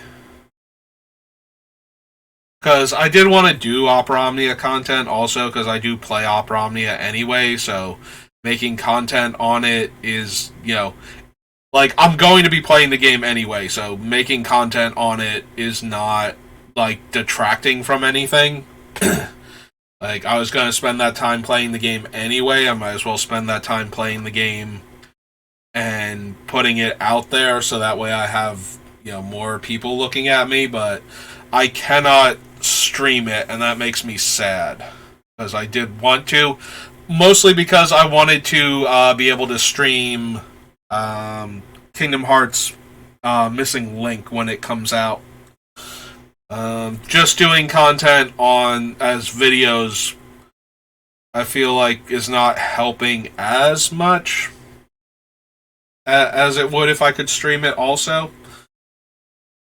So, but that seems to be a limitation on the computer and my inability to get the external video capture card to work with my tablet in a way that will generate an image that can be captured on my, because I'm pretty sure I have gotten it to come on, and the thing that I get is a rainbow pattern with no further visual or audio coming from the capture card.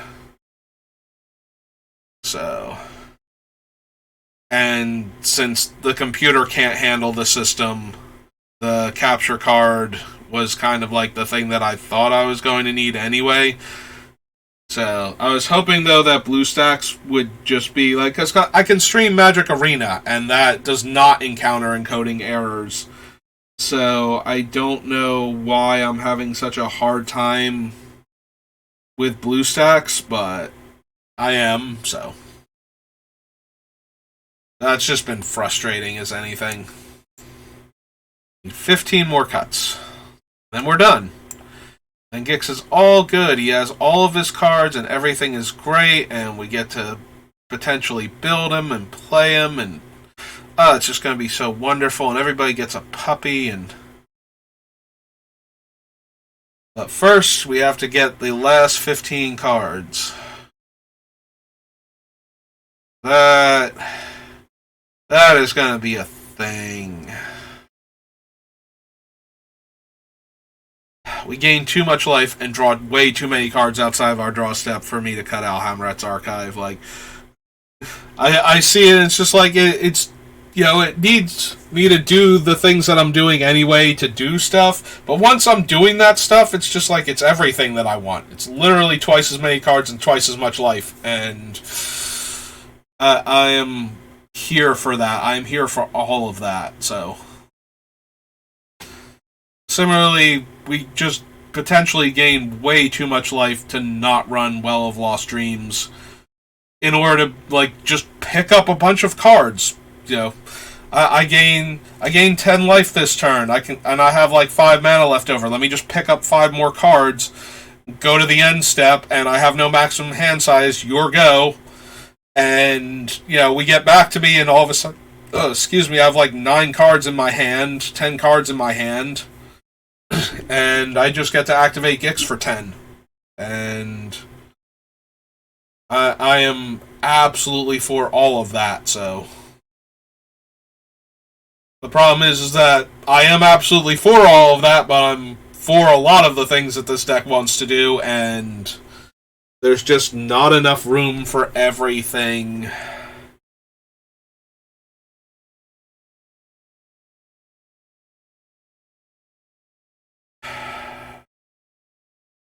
said, Bolt Scourge, Cage Sun, Worm Coil Engine, like... Is it the Exsanguinate? It might be the Exsanguinate. It's such a good finisher. Like, it's a good place to put all of the extra mana I'm capable of generating. Just to finish a game.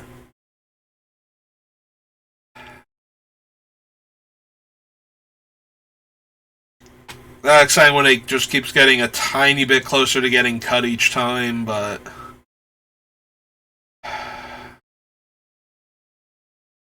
Can I cut one of the copy Gix's activated ability and just run two of them? So Rings of Brighthearth is 2 to activate. Bracers is 3 to equip, but then nothing. It just copies it when the ability activates. And then copying the activated ability with Lithoform Engine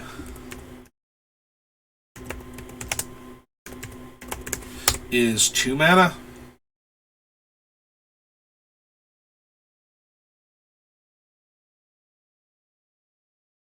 Copy target activated trigger ability. Yep. Okay. So yeah, we have the Lithoform Engine and Illusionist Bracers and Rings of Brighthearth.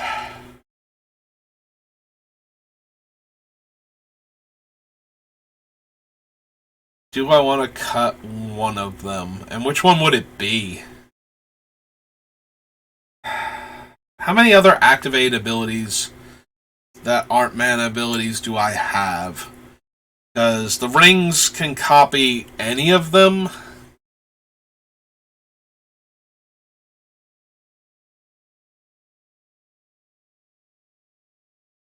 Hmm.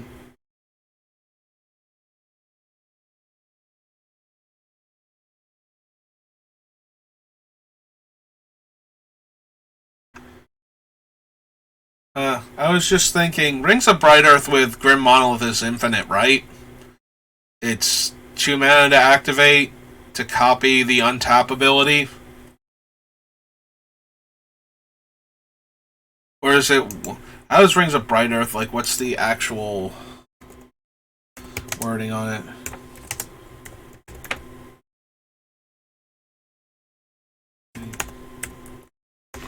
Brighthearth.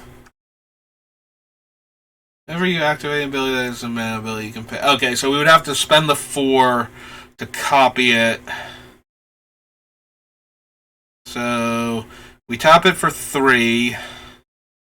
We spend 4, 5, 6. We got 3 out of it. Okay, so it's not generating infinite mana that way. It's been a while. I've managed to accidentally do other infinite mana things, like with Tezzeret and whatnot, with artifacts that tap for a bunch of mana and Rings of Brighthearth before, so I needed to think about whether or not that was actually infinite there. But it's just a little... Like, it's net neutral is the thing. And we're not getting triggers from activating abilities with that. What else do we have that we can copy, though, for activated abilities? He's a mana ability. That's not accurate, right? Scourge is 1 black mana.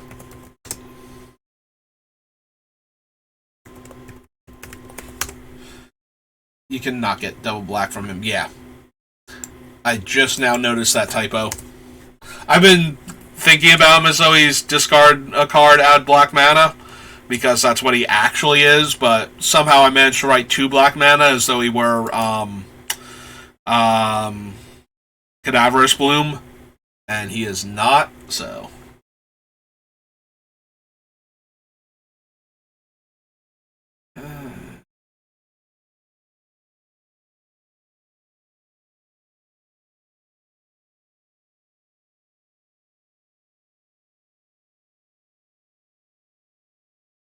Lightning Greaves, O-Stone...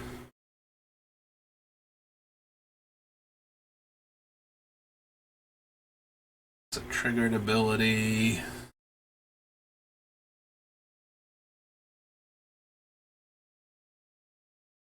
Airborg.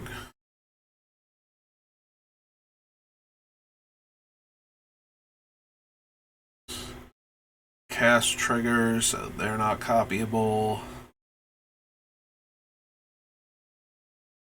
Triggers.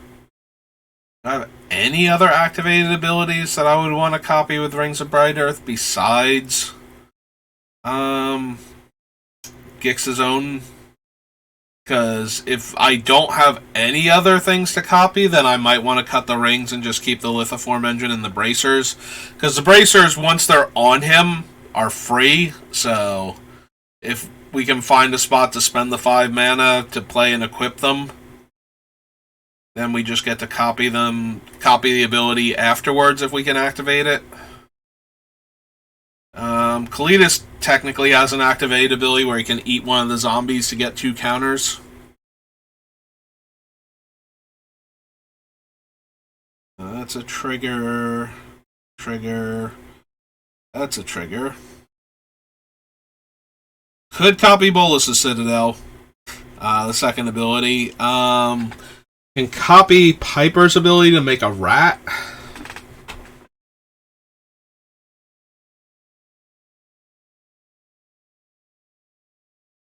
If we have enough mana, we can use the Lithoform engine to copy Gix's ability, and then use the Rings of Bright-Earth to also copy not only Gix's ability, but then spend 2 more mana to copy the Lithoform's ability to copy Gix's ability again. But I think if we have that much mana and have that many cards that we're losing, we're probably winning that game anyway. Although that is amusing that they can double up.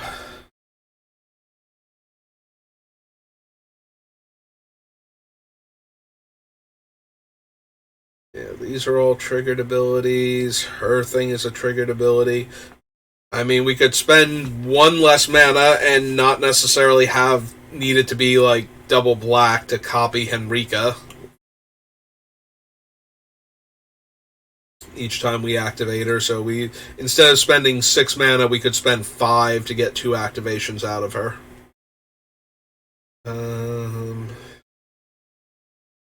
Cast and then death trigger. Triggered ability.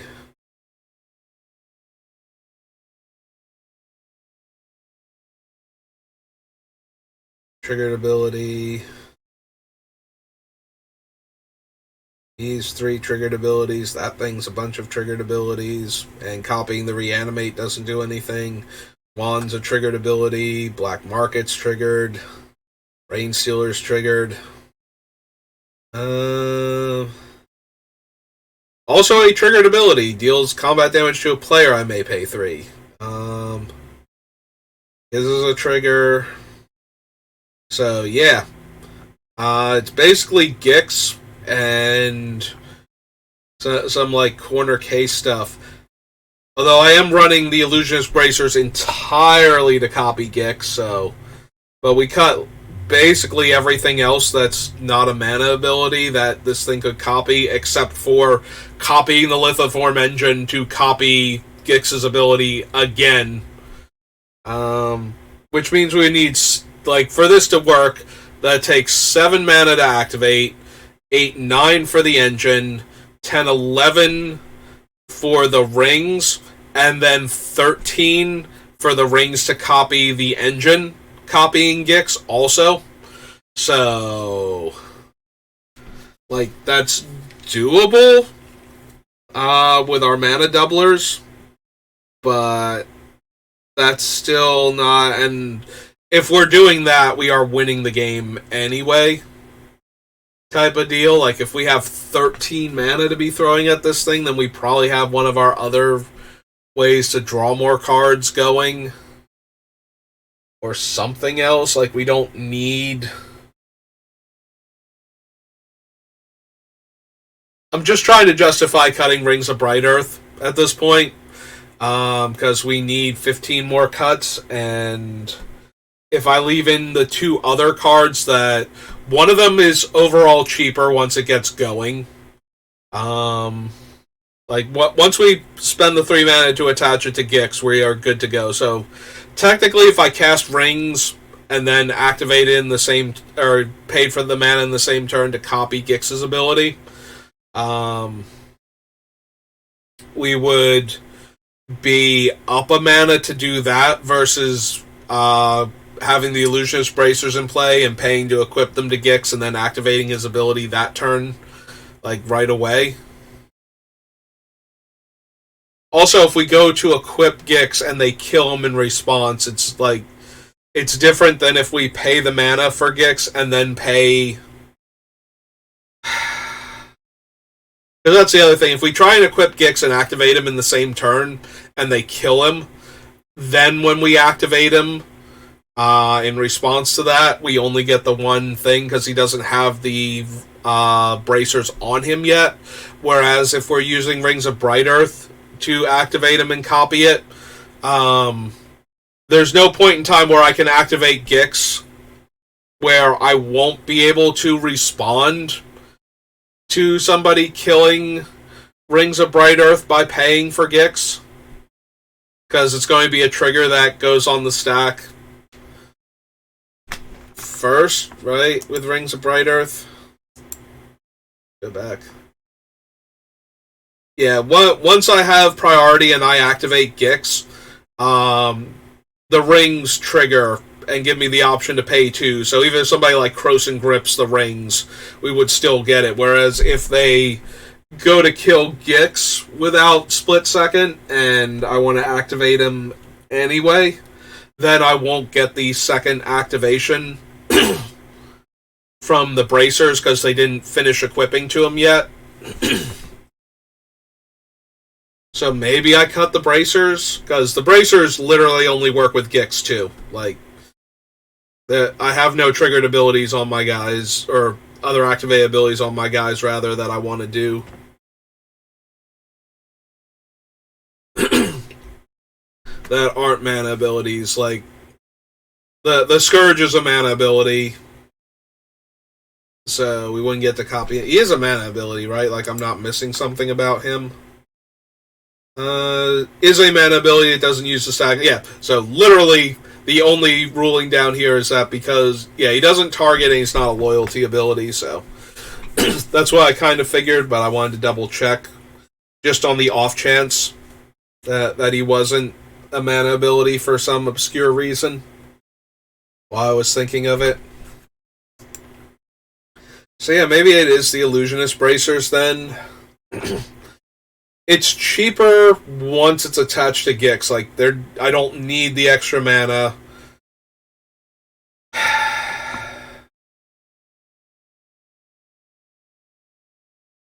But that's the only time that it's better.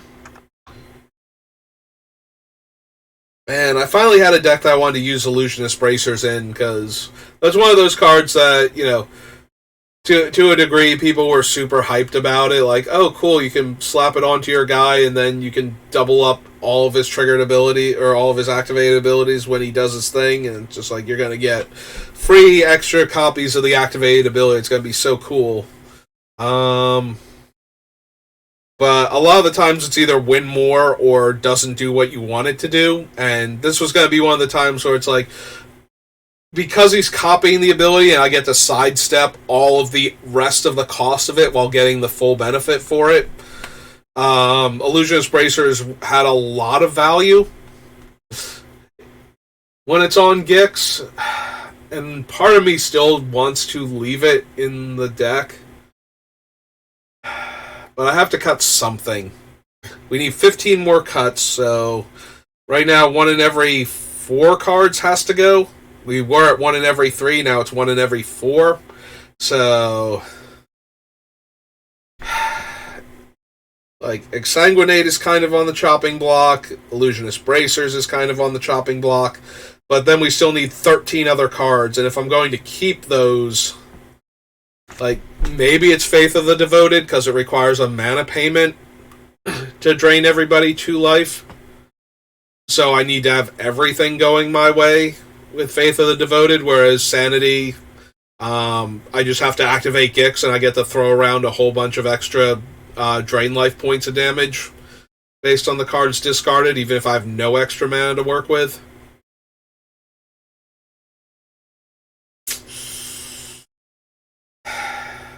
Because 1 in every 4 cards has to go in order to get this thing down to 60 cards. Or 1 in every 5 cards? Yeah, it's 1 in every 5 cards, because 15 goes into 75 5 times. So, yep. So by cutting that card, I let 5 other cards live. Alright, so right now Faith of the Devoted is starting to make its way onto the chopping block too.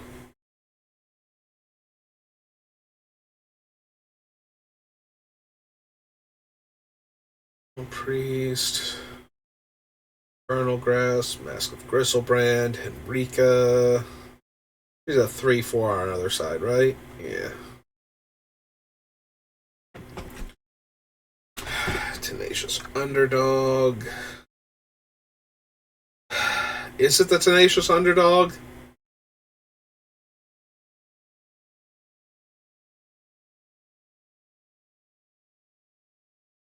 I'm really super loath to cut, like, anything under 3 mana right now that's still in the deck, like, creature-wise, just because I want to be able to get through for damage early on. Like, I want to be able to curve into Gix some amount of the time. I want to have at least 1 creature down before Gix comes down, so that way I get to draw a card immediately by attacking with it. Or force action some way by attacking with it. And most of my stuff, like almost all my stuff, costs the same or more than Gix. Like, I'm looking at something like what? We have 2 imps, 2 1/1 unblockables, the underdog, the Oathsworn Vampire. So right now I'm on like 6 creatures that cost less than Gix in my 100 card deck. So I am looking at like 6% of my deck. By the time I have drawn 10% of my deck. Like, I'm not thrilled with those odds right now. Those do not sound like winning odds to be able to draw 1 card the turn that I play Gix consistently. Oh, we have Bitter Blossom. But Bitter Blossom won't be... It will have made a creature by then, but that creature won't have haste. So, while Bitter Blossom is a 2-drop that is functionally a creature in my deck, it won't be able to attack on turn 3. So, you have that going against us.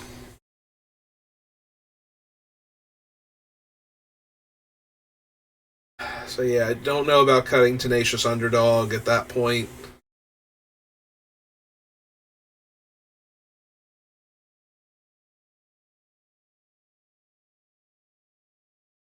Changeling, Feast of Sanity, Necrotic Hex, Arcane Signet, Theomancer, Bone Miser. Is it the Death Tyrant? Like, every time one of my attackers dies, and it doesn't matter if it's a token, I get a 2/2, and every time one of their blockers dies, I get a 2/2. And these are zombies, so the Wand of Orcus also affects them positively.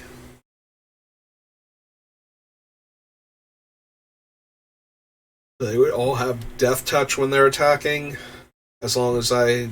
Actually, what is the exact wording on the Wand of Orcus? Where is it? Alright, it was literally right after the Death Tyrant. So it has to be equipped for the zombies to gain Death Touch, so it's not like it can just be in play and be granting them that. I do like it as another way to make 2/2 zombies. Also, it's not like it negatively interacts with, what's his name? Kalidas, since like their things won't be dying, but they'll be being exiled instead. So I'll still get my 1/2/2. Like they don't have any synergy, but they don't stop each other. Like if the one's working, then the other one isn't, so they don't synergize, but they also don't interfere with each other. Like my stuff dying still gives me a 2/2, and their stuff dying or getting exiled gives me a 2/2. It's just that if it gets exiled, it didn't die. So.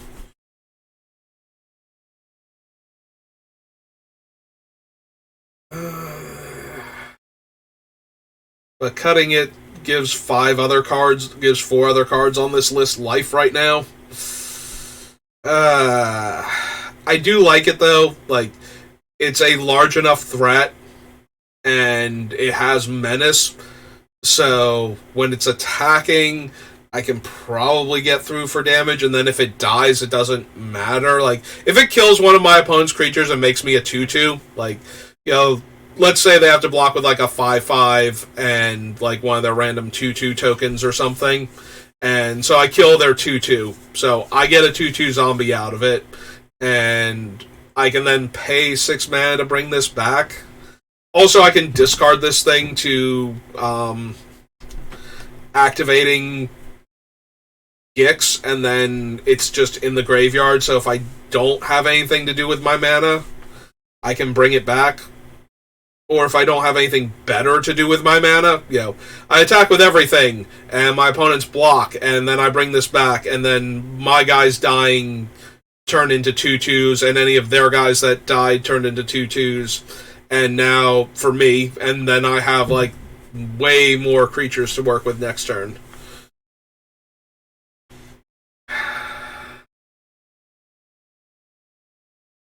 Because really the only graveyard hate with Split Second is Extirpate, so it's not like I have to worry that I won't be able to activate the Death Tyrant from the graveyard.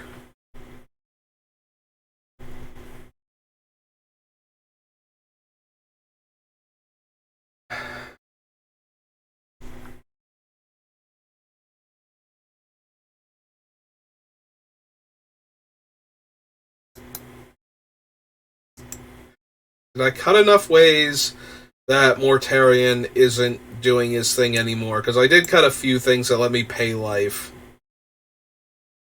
He is pay life, right? Not, where's Mortarion? My end of turn, I can pay X to make X, where X is the up to the life I lost this turn. Okay. So we have all the fetches that I can run, which is like 5 total, that make me lose a life. Hellfire wouldn't kill him and would make me lose life. Mana Vault being tapped. Losing the flip on Mana Crypt. Vampiric Tutor is 2 life. Ancient Tomb is 2 life.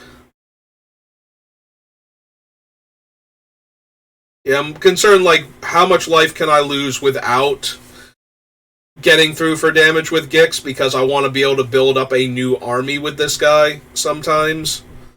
So the question then becomes, well, how much life am I losing each turn? That only works if, they can get me to do it. Bitter Blossom gives me an extra 2/2 with him in play for 1 mana. Sanguinate, Journal, Wormcoil, Cage Sun.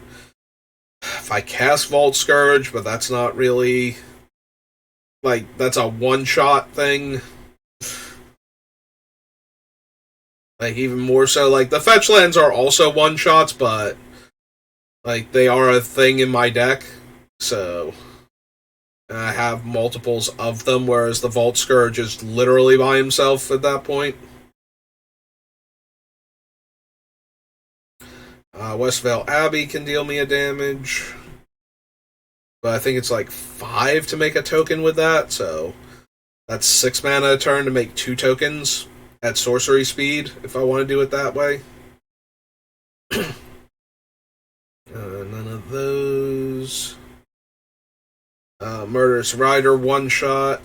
for the kill spell half of him. Same with Feed the Swarm. All Priest. Same with Infernal Grasp.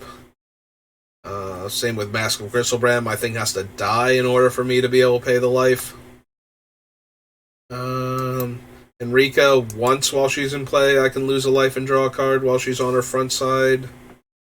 Tenacious Underdog is 2 life spent, so for 6 mana, I can get my 3/2 back, draw a card from him dying, and then make... Well, actually...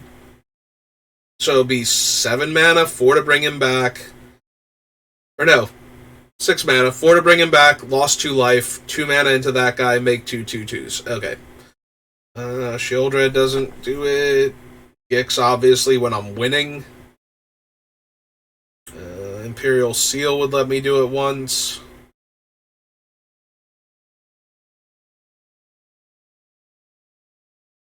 Peer into the Abyss would let me pay as much as, up to half my life total, but that one seems unlikely at best. Technically I can ping myself with Feast of Sanity, but if we're doing that, then I'm doing other things that are way more powerful than caring about making a bunch of 2/2s off of this guy, so probably don't have the mana for that anyway.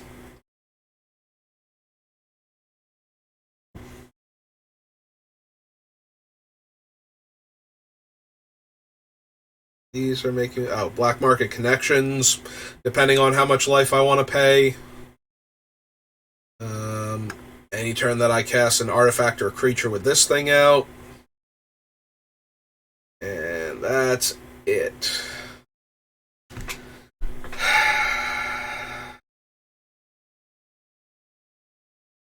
Maybe it's Mortarion? I'm cutting a lot of, the middle to high end of my flying black demon creatures, basically. We've already cut so many of those.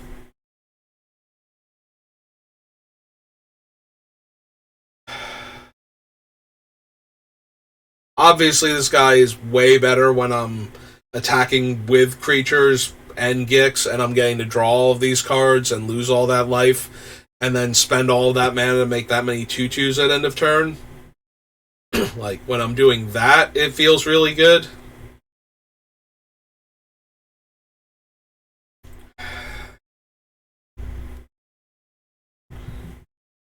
Yeah, some cards I'm looking at, this is their best case scenario, and that is why I should absolutely be running this card. And other things I'm looking at, this is their worst case scenario. Should I still be running these things? And I don't know that I'm giving everything the proper consideration at this point. I think some things I'm looking too much at the best case, and some things I'm looking too much at the fail case, without doing the same for all of the other ones when taking them into account. You know what I mean? If I look at him and go, well, what's his fail case look like? It's okay. But other card that I love that I'm putting in this deck regardless, it's what is its fail case? And it's well, as we saw with Rings of Bright-Earth, if it's not Gix, it's basically nothing. So the failure case is it actually functionally does nothing until Gix comes out and can be activated in the same turn, or, can survive a turn cycle and get activated.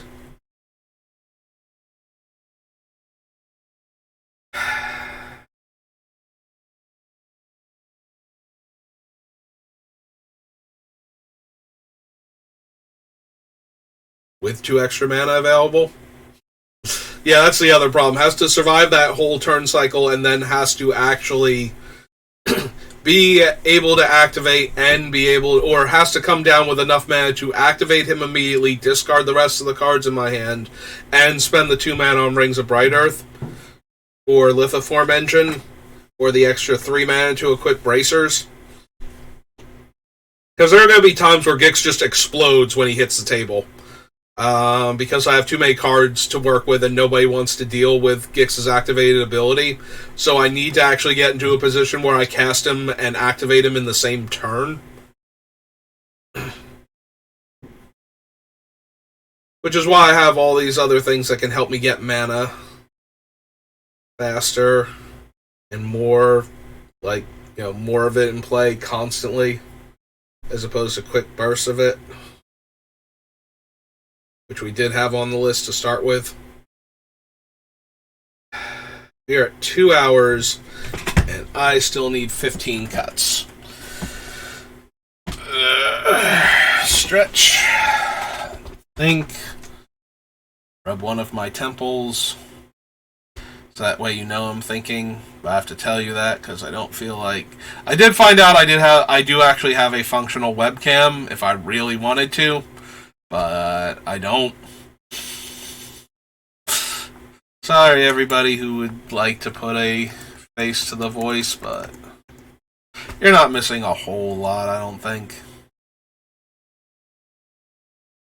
I don't have a particularly super high opinion of myself in that regard. Certainly in other areas. Like, I do think of myself as an above average Magic player, if not, above average, mind you, not like world champion level, but then again, the amount that any given Magic player is better than the other players is not... Once you know all of the rules, and by know all the rules, I mean you have a basic understanding of like all the rules of Magic, including some of the more exploitable ones that are not painfully obvious until you've read like the FAQs and whatnot for the sets. And you check the gatherer rulings on your cards and cards that you're likely to play against. Once you know all of those, the amount better that any high level player is better than you drops down to like percentage, not multiplier. I feel like. Now, granted, those percentages can add up, and you will lose so many more games than you would otherwise if you could close that gap. That accounts for why you are losing to these players. Like, some people look and go, oh, that player's like 10 times better than me or 100 times better than me. It's like, no, they only need to be like 10, 15% better than you to have a win rate that is so high that you will never win a best of 3 against them consistently. Like, like if somebody's like 10% better than you and your deck matchup and your best of 3 matchup is, like if you were like 55% normally to win any given game against them, but they're like 10% better than you, then now you lose, more than half your games against them. So, it matters still, like, but a lot of people think it's like, oh, the best player in the world is like 1,000 times better than me. It's like, no, they're probably about somewhere like 20% better than you, though, and that's more than enough to win a match against you almost all of the time. But, it's percentage points. It's not multipliers in those cases.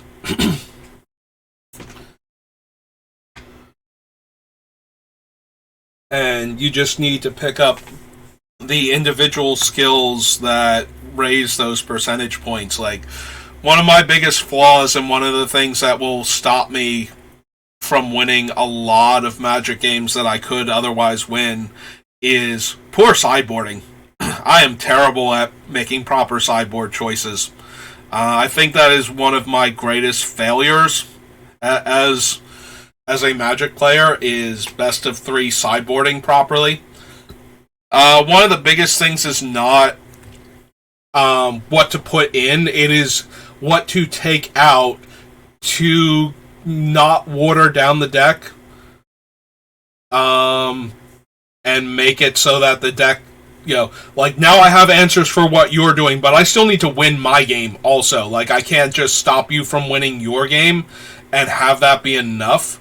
A lot of the time, you need to be able to win the game still, And one of the things that I tend to do is either not sideboard properly, and that shows up a lot more in limited, I feel like. The other thing, like, not sideboard what I should be putting in when I say properly, but the losses that I get for constructed is not sideboarding properly by not being aware of what I should be taking out is the problem, more so than what I'm putting in. Because I usually know what I'm supposed to be putting in against any given deck, but what I'm supposed to be taking out is the issue. So, because if you take out the wrong things, you can actually do more damage to your deck than, like, some things are painfully obvious. If you take out, like, a combo piece in your combo deck, you're diminishing your deck significantly by taking that card out. So, either your combo is become a liability based on what they're running, and you need to adjust for that, and you need to put in alternate win cons, or you need to have a very, very good reason for which combo piece you took out and, what you put in over it, because you're diminishing what you can draw to actually win the game at that point. So, and while something like that is obvious, there are, like, times where it's way, way less obvious, and you don't even realize that you've actually hurt your deck more than you've helped it by putting in these cards. And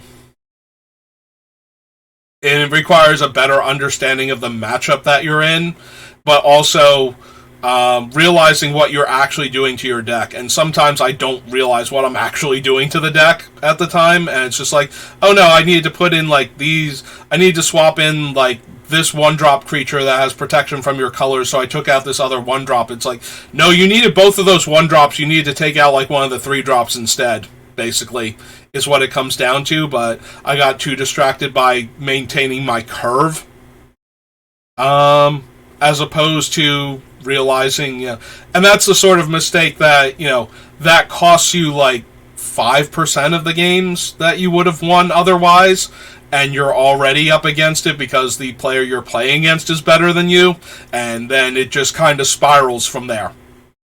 Like, if you were already at a disadvantage because of the quality of the other player by, like, 10%, and you lose, like, an extra 5% from poor sideboarding, that player now has, like, a 15% chance over what they had of winning if they were already favored on top of that for the deck matchup. And yeah,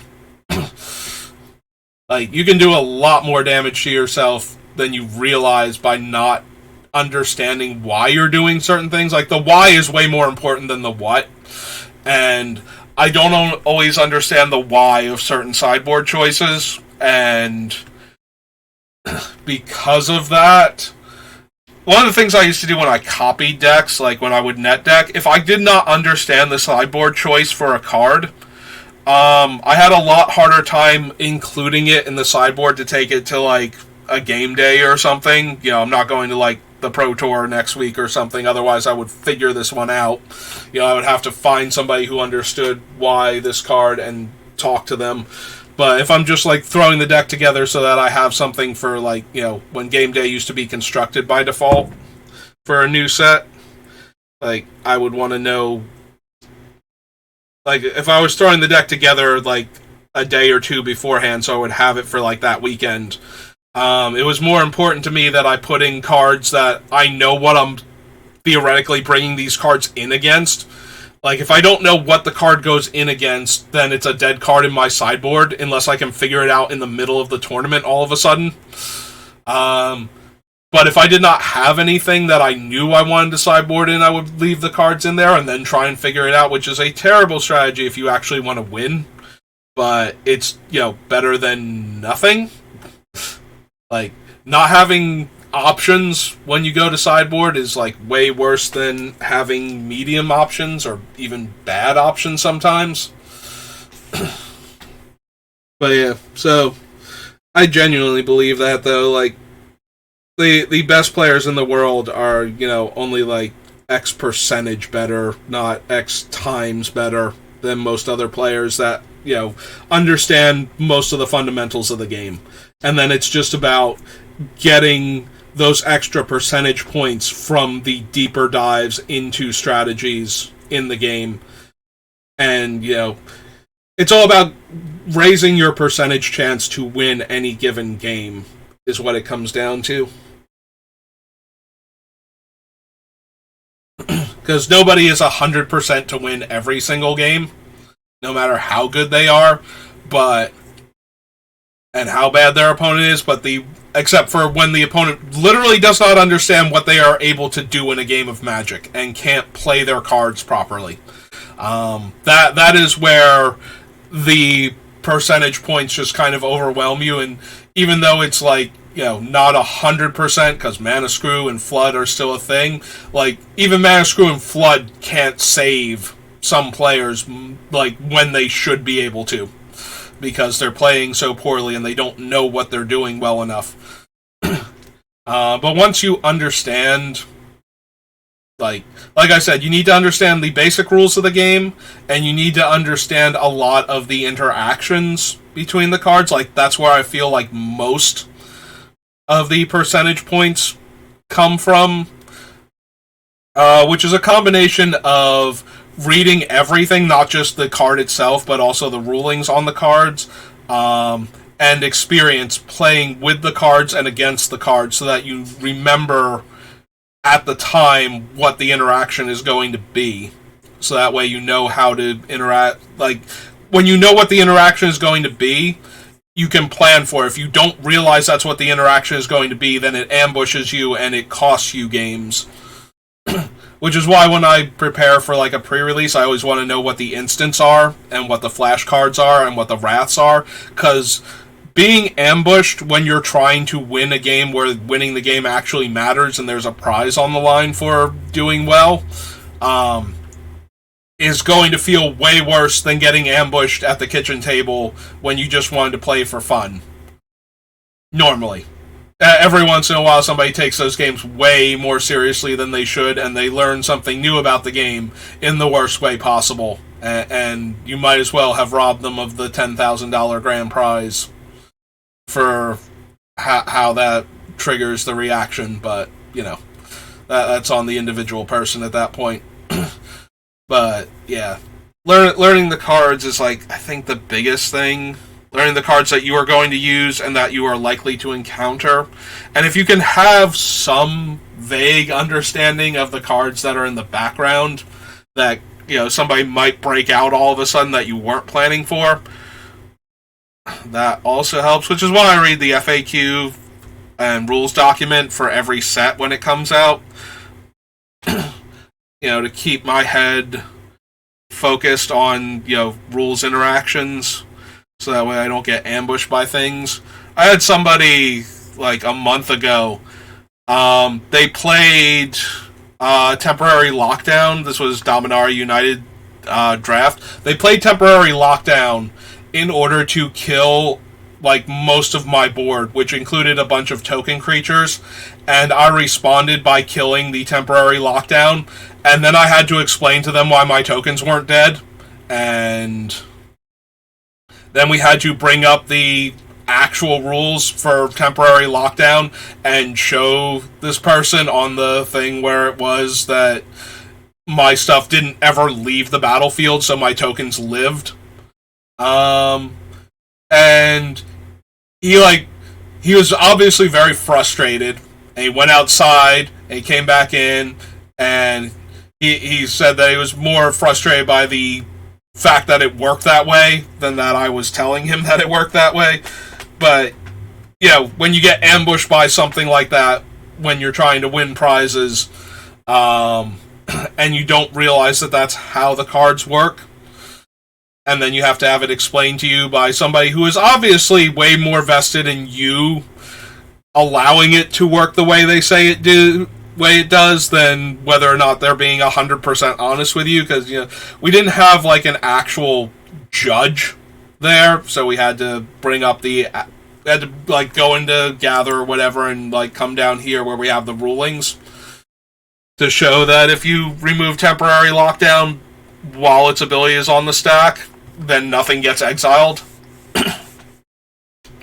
And when you have to explain that to somebody in the middle of a match, and then they have to comprehend that, and it feels so wrong, especially if you vaguely remember how these kind of cards used to work, where not only was the opposite true, it was actually way worse to destroy something like Temporary Lockdown before it had finished resolving the first ability, if you had anything that wasn't a token anyway that was going. So, like, older O-Rings used to have 2 separate triggers instead of 1 linked ability. And if you killed it before it was done exiling the thing, it tried to give it back first and didn't have anything to give you back because it hadn't exiled anything yet. And then it exiled your stuff, and then it wasn't there to give it back anymore. And that used to be how that ability worked. I call it the stupid fiend trick because when that ruling first came up, Mesmeric Fiend and Faceless Butcher in Odyssey block were like the 2 biggest offenders of that particular interaction. Mesmeric Fiend would let you look at your opponent's hand and exile a card from it until it left the battlefield, and Butcher took a creature away until it left. And I had a whole deck based around sacrificing them at instant speed to get back other creatures from my graveyard so that I could keep looping them and take away your entire hand and your entire field and never give anything back. And I called it the Stupid Fiend Trick deck. After the concept of the stupid pet tricks and stupid human tricks that late night hosts used to have, I think it was Jay Leno.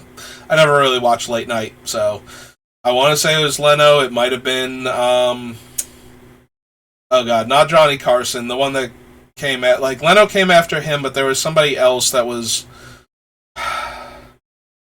like, whenever they did a caricature of him, he always had, like, larger buck teeth, because he has one of those, like, huge teeth kind of thing going on for himself, and I'm blanking so hard on the dude's name now.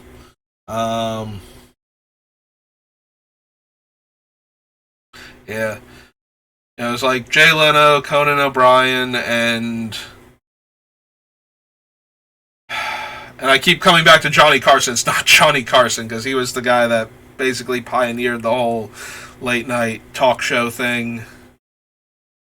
And I'm not going to think of this man's name. I can picture him. I can picture, like, cartoon versions of him. Like I said, with, like, they always over-accentuate, like, Jay Leno, you over-accentuate the chin. With this guy, you over-accentuate, like, his 2 front teeth all the time, and I cannot think of it. That was, like, all, like, 90s late-night hosts, and one of them had a segment. I think, like, Stupid Pet Tricks came first, and then Stupid Human Tricks came second, and so I called this deck, like, Stupid Fiend Trick, because nobody intuited that it worked the way it did. You had to be shown the rules that explain that it works the way it does. That you never get your stuff back if this thing leaves play, before it's done taking it.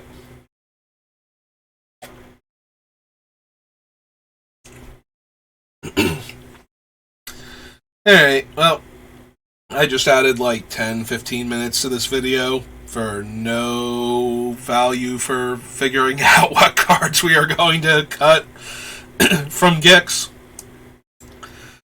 I mean, there is some value in the idea of, you know, when I'm discussing when I don't know what I'm supposed to be sideboarding, it's kind of like that where I'm cutting stuff from this deck and then I have to make sure I didn't cut.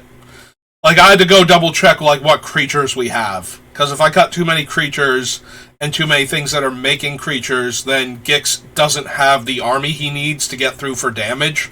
And if he's not making an army to get through for damage, then we're not drawing the extra cards, we're not gaining extra life from the lifelink effects, we're not spending more life to trigger the other guys so that we can make more creatures so we can get through for more, and then we don't have the hand that we need to activate the second ability. So it's really important to me that I make sure we have all of that going on and I don't accidentally cut those trying to hang on to, like, the cool things that let us do a little bit more once we get to that point. Because I definitely want those also. Like, I want the Scourge Familiar. I want to hold on to as many of the Rings of Bright Earth effects that we have. I want the Mana Rock, so we are accelerating into activating this ability, and the things that are getting me some lands out of the deck, and things like that. Like, I want all of this stuff, and we need to cut 15 cards.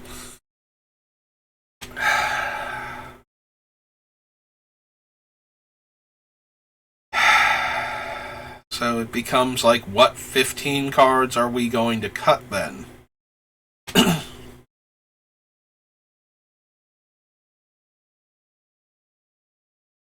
We are still stuck on this 1 in every 5 cards basically has to go. Alright. I keep coming back to Exsanguinate. Like, it's a good place to stick all of our mana when we've done a lot of damage to the opponents and we want to end the game. It's also a decent way to gain a whole lot of life and put everybody else on the back foot life total wise, but that in and of itself is not necessarily like a game winning proposition. So I think we're going to cut the Illusionist Bracers. I think out of all of our options, it's slightly the worst one of the 3. And we just need to make room.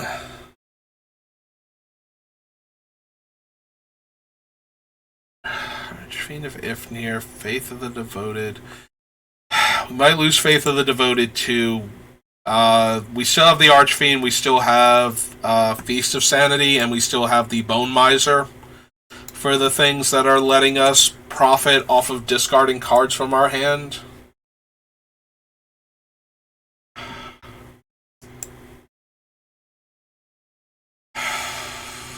Shadow of the Grave might be win more.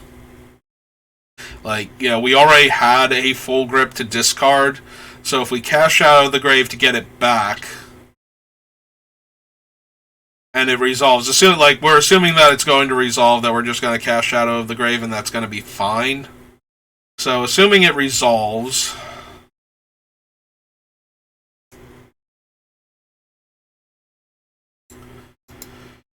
and we get all of those cards back, and we can discard them again. But yeah, I think as cool a trick as it is to do that, and as powerful as that can be, it's not like we can discard all those cards, get them back, and re-discard them during the resolution of one activation of Gix. So we need, like, if we're casting Shadow of the Grave while activating Gix, then we need 9 mana. Right? So it's 7 to activate him and 2 for Shadow. And then we get back all of the cards that we discarded so that on a subsequent turn, because we're almost never going to have the 16 mana that we would need to discard the rest of the cards in our hand, activate Gix, cast this, activate Gix again in the same turn. Like, we can get to that point, we can have 16 mana in play, but that is asking an awful lot from this deck. Like, that's something like 7 lands, plus one of the mana doublers, plus some mana rocks, in order to get, and if we're doing all of that, I think we're fine. I think we're winning. So, 3, 4. Got 4 cards right now. Oops. Alright, so that's Exsanguinate. So yeah, we have 1, 2, 3, 4 cards right now. The 15 that we need to cut, so we still need 11 cuts. Null Priest. Mask of Gristlebrand. I swear, if I cut the mask too... Like,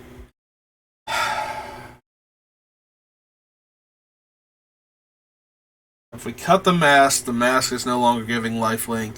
we can't sacrifice the creature, like we don't have that option for this deck, so in order to get the creature to die, so we can pay life equal to its power and draw that many cards, we need to have it die in combat or get wrathed away, basically.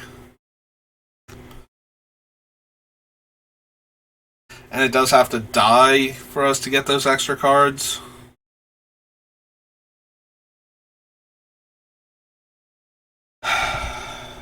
Are we getting rid of, like, every equipment? Because I think this might be the last equipment in the deck.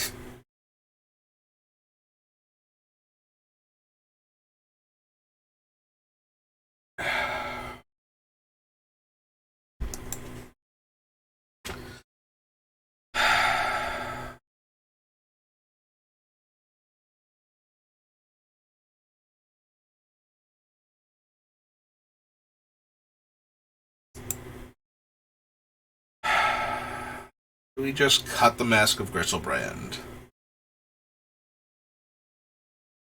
Gives flying and lifelink.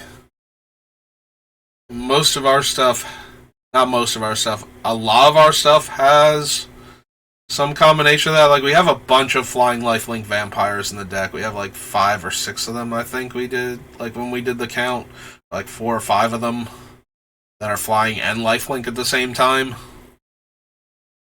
And we have other things that are... like, we need cuts. The mask is decent,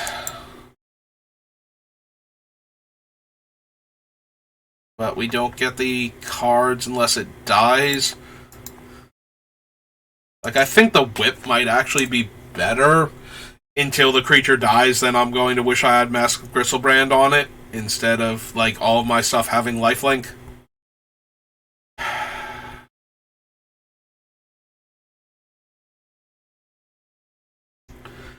But we need cuts.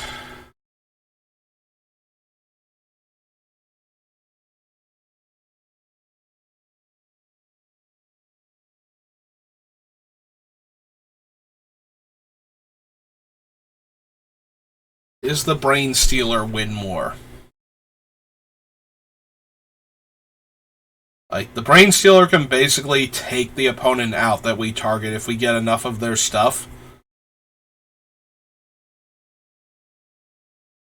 So sometimes that's going... There will be times when that's actually a problem, like we killed the opponent, so now we don't have their stuff to defend against the other players that are left alive. But at the same time, it just means we get to take out a player, and we get all of the comes into play triggers on their stuff, which depending on the player, and we get to cast their instants and sorceries for free, and get their effects before their stuff goes out of the game because that player died.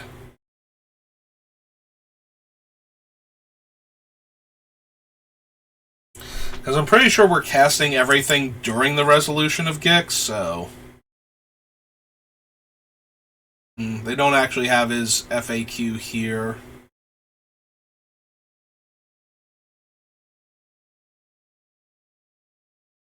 Like, the rulings from the FAQ for the Brothers War document.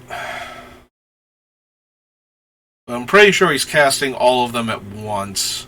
So they would all go onto the stack in that order and resolve during the resolution of his ability. Although you could still respond to them, which means that the Brain Stealer... I'm trying to figure out if we, like, actually... We would have to stack everything properly in order to get the instants and sorceries, and maybe one of them kills the Brain Stealer before enough permanents come into play to kill the opponent.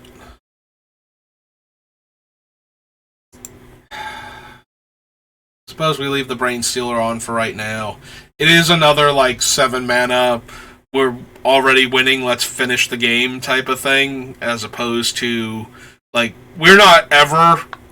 oh, that's true. We do get their stuff from the dragon, too.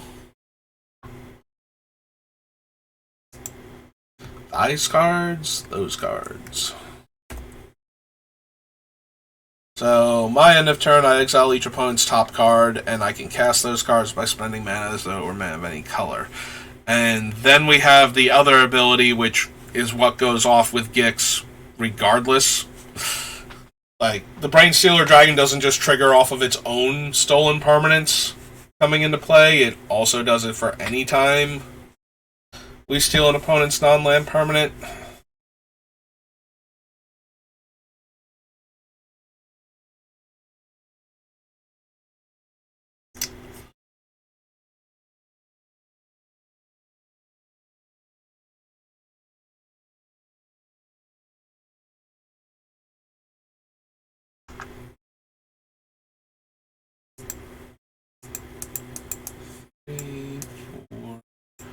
Right now we have 5 cards, so that brings us down to 10 cuts that we need. Just 10 more cards and we're done. And we just lost, like, 2 cards I'm very excited to have in this deck. 1 card that I feel like absolutely should be in this deck, and like I think we literally just cut all of our equipment except for Boots and Greaves now. I don't think there's any equipment left in this deck.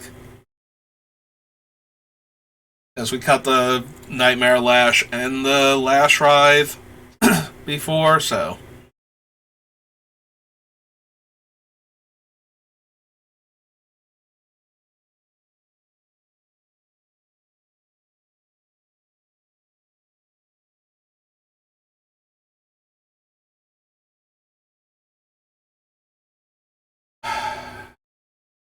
Still need 10 more cuts.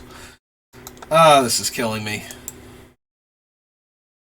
Like, I want so badly to keep basically every card left on this list. Like,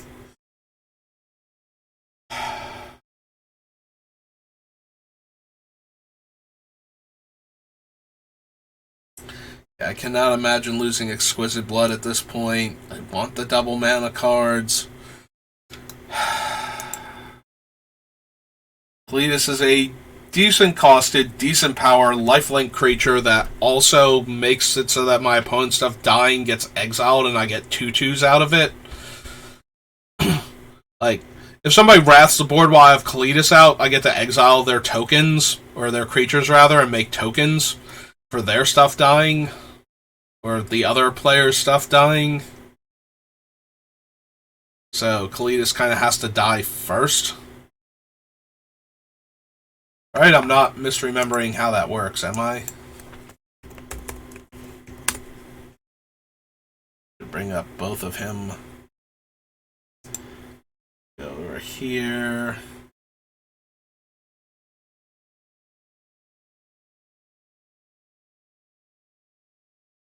Creature chosen opponent controls. If Kalitas dies at the same time as creatures your opponents control, those cards will be exiled and you will get that many zombies. So yeah, if somebody casts Wrath of God or Damnation or something while Kalitas is out and there's a bunch of other non-token creatures out, then we just get a bunch of zombies left over from Kalitas dying. Well, left over from the other creatures dying, but yeah, we don't miss out on those creatures because Kalitas was swept away with the rest of them.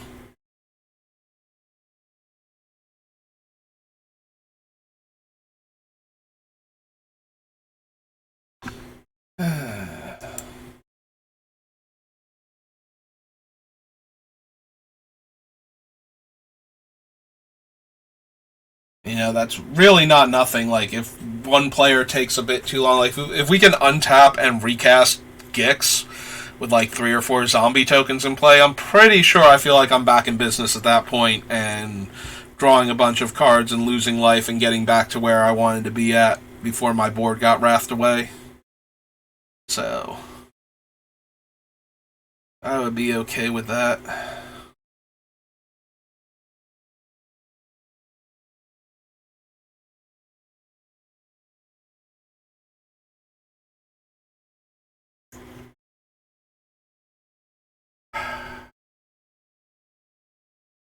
Also, Shieldred is hilarious with Well of Lost Dreams. It's like, okay, so I gain 2 life this turn from my card draw, so I'm going to spend 2 and draw 2 cards, which causes me to gain 4 life. And, oh, look, I still had 3 mana left over. Let me just draw 3 more cards and gain 6 life here. And now I can pass the turn. Like that is an actual thing that Well of Lost Dreams and Sheoldred allow for.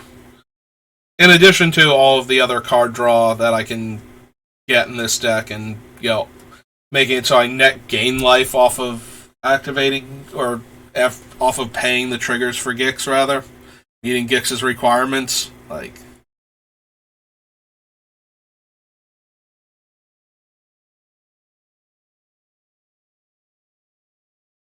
Yeah, the whip might still supposed to be in this deck, but first I gotta find 10 cuts, and then we can go back and discuss.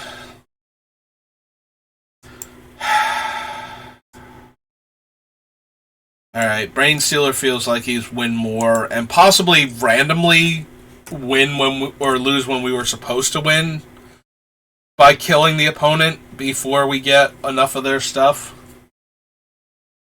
Or because we kill the opponent because we got too much of their stuff, and then we don't have the blockers anymore that we would have gotten off of that, or whatever we needed them for in these hypothetical scenarios, and we do actually die from that. It seems somewhat far-fetched, but it's also a 7-drop when I have enough other things. Like, we already cut the Exsanguinate. I think I have enough stuff potentially going on to eat up all of my mana all of the time, that I don't need to cast this 7-drop that does nothing until, if we get to the end of my turn with it in play, then we get 1 trigger, and we get the top card of each opponent's deck, and then he dies, and then I get to cast those, 3 spells, potentially.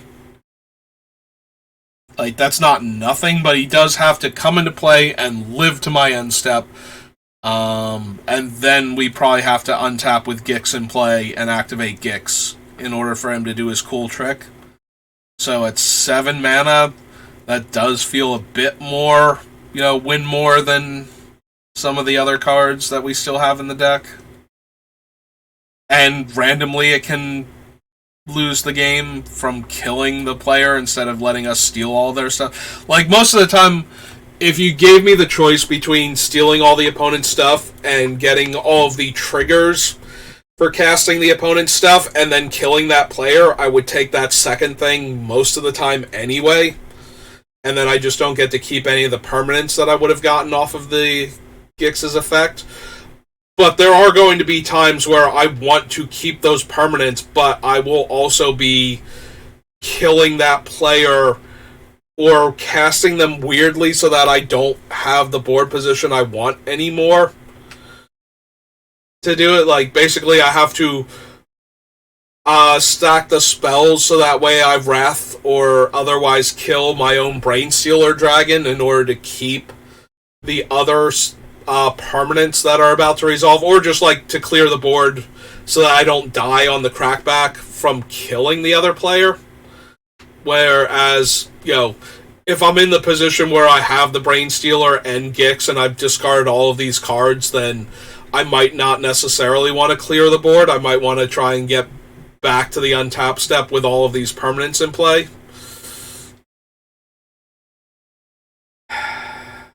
There's a whole lot going on, and I am trying desperately to find the last 10 cards that this deck does not need.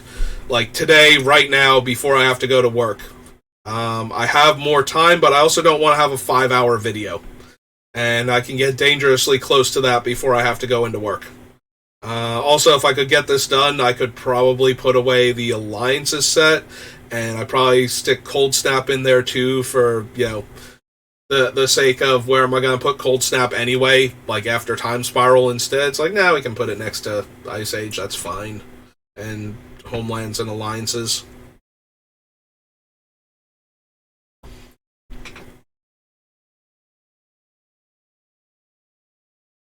But first we gotta make 9 more cuts even with the Brainstealer. I'm not cutting Bolas's Citadel. I don't think I can... So Bolas's Citadel is one of those cards, honestly, if we're going to keep having a ban list for a format like Commander, I genuinely feel like Bolas' Citadel is powerful enough to be on that ban list. Circumventing the converted mana cost on spells by paying life when you have way more life to work with and you have a lot higher average converted mana cost in your deck means that you can get a huge mana advantage. This is why Channel is banned. Like, Channel is also banned because it's way cheaper than Bolas' Citadel. Like, you can cast Channel for 2 mana. And if you cast Channel for 2 mana, you now have 39 colorless mana to work with. Like, if you go, like, turn 1 Forest, Elvish Spirit Guide, and play Channel, you have 39 mana to work with before anybody's gotten to do anything. So, if you want to cast, like, 3 Eldrazi, you know, I don't know that you want to necessarily cast Ulamog here, but, or even Nulamog, unless the other players have gotten 1 turn. But if the other players have gotten 1 turn and you cast Channel in this scenario, and you just spend all of your life, if you put like old Ulamog and new Ulamog into play, and you have now cast them, and you get to obliterate like 3 of your opponent's permanents, you have probably killed, like if you're in a 4-man game and you destroyed 3 other players' lands, like you've won at that point. You have you have 3 Titans in play. And, you cast, like, new Emrakul or one of the Kozileks, and that's, like, all of your mana spent, basically. And now you have, like, these 3 Eldrazi in play, and they're just going to one-shot players. Like, you got at least one with Annihilator, and another one that's exiling 20 cards, even if it's not killing them by damage somehow, at 10 life a clip. So you should be able to keep the board state under control and kill everybody from there. So yeah, Channel is an insane card to try and have in Commander, but I don't think 6 mana Channel that lets you also get the colored mana that you need, and the only other restriction is it has to be the top card of your deck that you're casting, rather than one of the cards in your hand. Like, there's so much deck manipulation in Commander that I really feel, especially in Black, like, you literally have Vamp Tutor, Imperial Seal, Scheming Symmetry, and there are a couple other ones that are terrible that will put the card on top of your deck, but you get my meaning there. I just named 3 cards that each cost a single black mana and would let you choose what the top card of your deck is. And you throw in the way Sensei's Divining Top interacts with Citadel of Bolas, and it's just way too much. Like, I feel like if there's any card that's not on the ban list that deserves it, it's Bolas' Citadel. And we can abuse this thing maliciously with what we have. Like, being able to gain as much life as we can with this deck means that anything on top of our deck is castable almost throughout the entire game. Like, it's going to be very hard for us to get to a point where we do not have the life to spend to cast whatever is on top of our deck. We are more likely to get stunted by like 2 non-fetch lands on top of our deck than we are having our life total be an issue. So, and thanks to Gix, we might just be able to draw those lands off and then find the other spells we need underneath. We will be past our combat step, but maybe that's whatever at that point. Maybe we still have it. Alright, so we cut the Brainstealer Dragon. I am not thrilled with cutting any cards left in this deck anymore. I don't think... Like, there are a couple of them that I can go, oh yeah, we can cut this, but then I think that's really cutting into the potential. Like, we can cut Cage Sun. We really could. Or Cryptghast. But the benefit for untapping with either of those 2 in play, or the Nirkana Revna if I had have kept it on the list, is so absurdly high that I think they're worth keeping in the deck, despite the fact that we should not ever be able to. Like, those are very kill on sight type of cards. One-sided mana flares tend to win games if they're not dealt with, but, you know, at the same time, they tend to win games if they're not dealt with, so just because your opponents will deal with them when they can does not necessarily mean... Also, if you can be the last one to cast one of those type of cards when everybody's spent on ways to deal with things, then then you just get to win.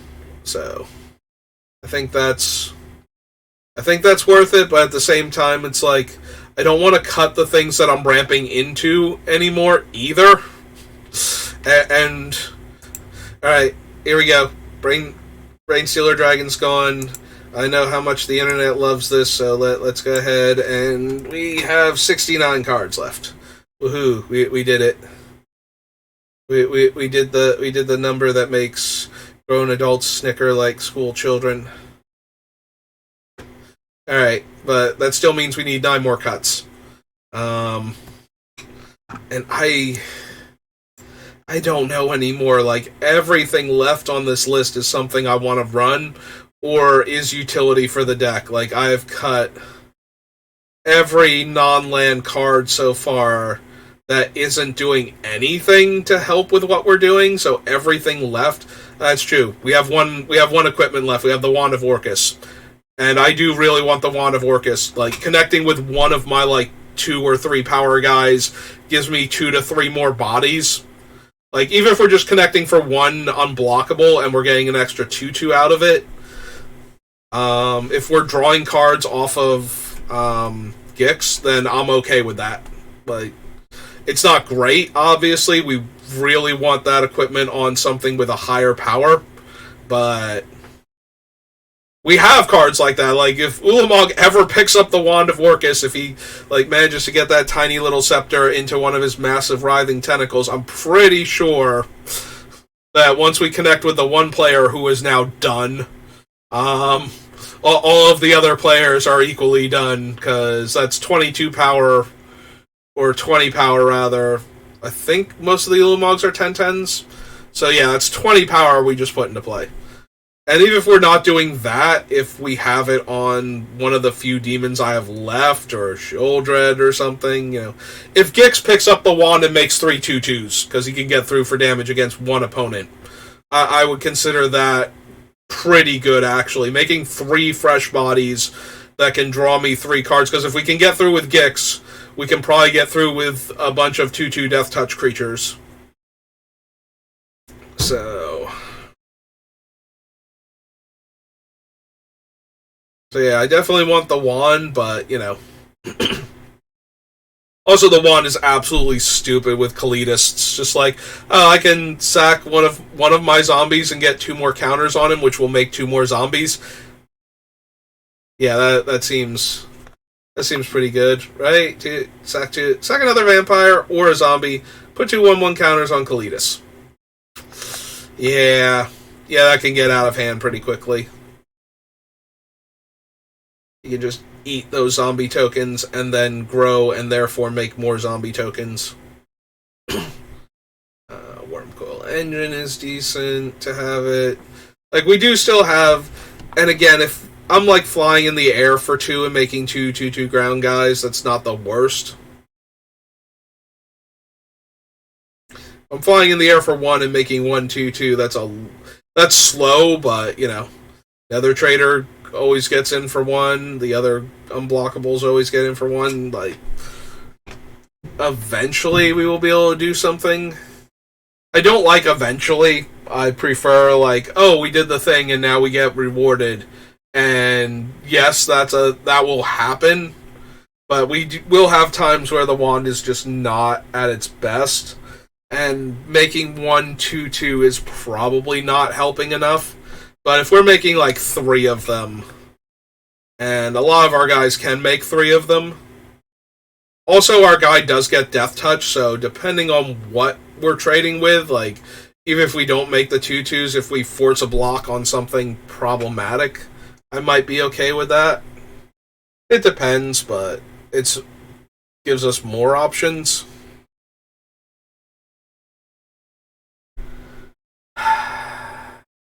Nine more cuts, and we are all done, and I am coming up on hour number 3 to finish Gix. And then we still have to do his lands real quick, too. Land shouldn't take too long. There's a couple of them that I want to consider bringing in, and a bunch of them that I know we don't need anymore. Like, I don't think we need High Market anymore. Coffers I want to keep. We probably want all the fetches. Temple of the False Gods, maybe. Shiza just gives fear, right? And only on legends, so yeah. We cut most of the other legends, so Gix having fear is not as big a deal. Mirren can probably go. One of the main benefits of a card like Mirren or High Market is if our opponents can steal their stuff back, we can sacrifice it real quick, but I think I just want more swamps to make sure we pay off for Kowal Coffers without having to find Tomb of Yawgmoth like 100% of the time. Yeah, Urborg gets to stay. Mutavault probably say, oh, I do have Mutavault on the list. Good. Reliquary Tower. Yeah, I might even wind up cutting some of the other ones too, just because, like, we don't need Rogue's Passage anymore. Thespian Stage can stay on the list for right now, but again, that is mostly there to copy the coffers. Westvale can stay for right now. Inventor's Fair can go.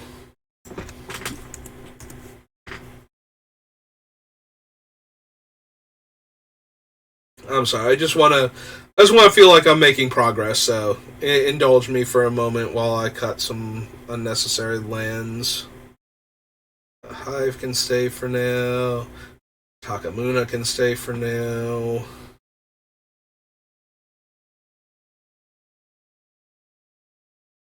A Foundry is probably no longer necessary. I feel like it only makes 2 1/1 flyers for 5 and sacrifice it.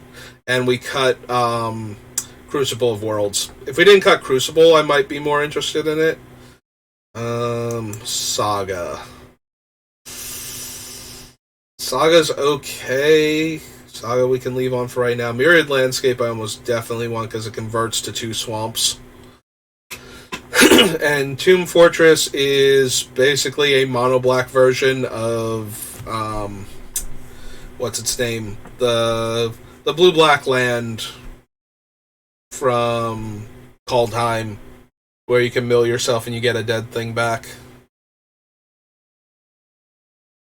Notably, it does give you the creature into play. Like, I said reanimate, so I'm going to assume that I did not mess myself up, and that Tomb Fortress actually puts the thing directly into play.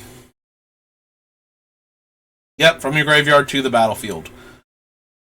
So yeah, it's Port of Karfel, I believe, is the blue-black one that does this also, where you mill a bunch of cards and then you put a creature from your graveyard into play, I think.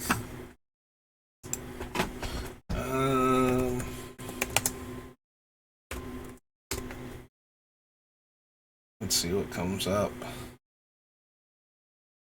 Port of Karfel. Then return a creature card from your graveyard to the battlefield tap. Yep, okay. So, basically the same thing. You do exile the Tomb Fortress as opposed to the Portal or Port of Karfel.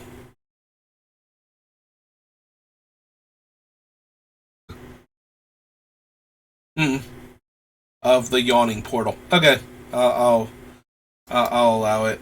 And then Portent of Betrayal and Portrait of Michiko. Portrait of Michiko? But yeah, so Tomb Fortress can stay as one of our lands. Alright, well, that was fun. That made me feel like I was doing something towards being done with the deck, but that still does not help the 9 cuts we have remaining. I think I glossed over Ophiomancer before for creatures in the deck.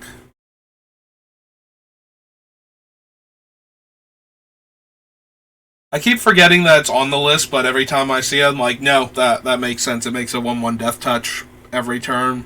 And so we can attack with the 1/1 death touch, and either it gets through and I draw a card, or it dies, and then I get to make another one on an opponent's turn, and then have it back to block until the turn cycle's done, so.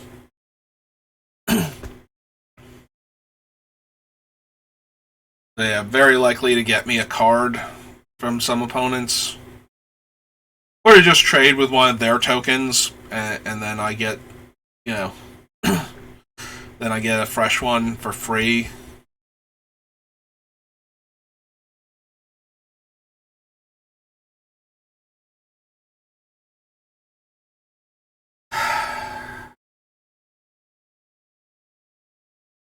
Just like Tenacious Underdog is one of the worst cards still in the deck, and its primary thing is that it's a 2-mana creature that I can bring back later, and that will let me draw cards.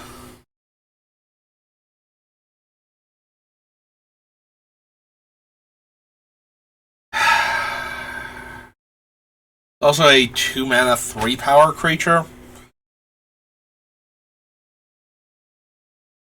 which is not a huge deal, but it does do better with Wand of Orcus at that point.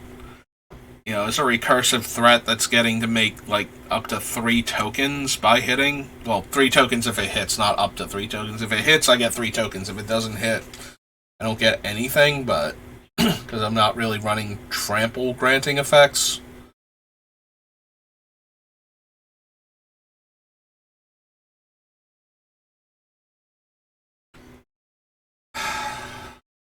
It is one of the worst cards left on the list, though. Just in a vacuum. But it is diminishing my ability to go creature, Gix, attack, and draw 2 cards.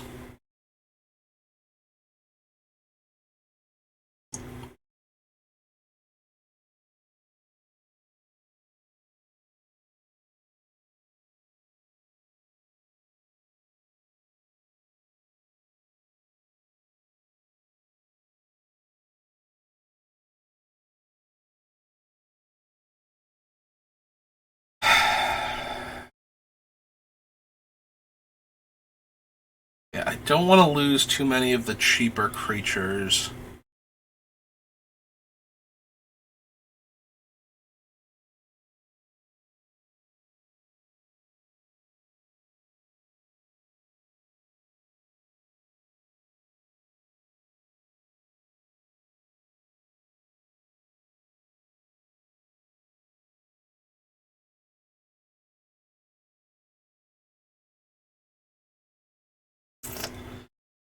Yeah, like there's a part of me that's like, if I'm going to lose that, I almost want a different early play, but I don't know what other early plays that are difficult or impossible to block with no real downsides to them. Like, we already have we have the Ghost and the Changeling, and we have Bitter Blossom, and I don't know that I would want the Amass one, like the Amass Bitter Blossom, because that does not give me a second creature if the first one is still in play, and the 1/1s have like no natural evasion abilities.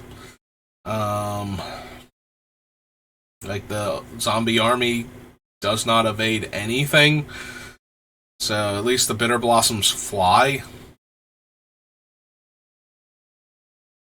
which can allow me to get in for damage, but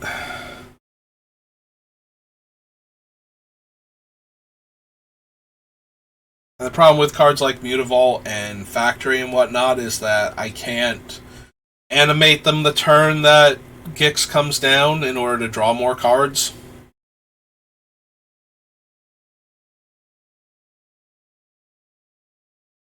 You have the Nether Trader, who is phenomenal with Gix, but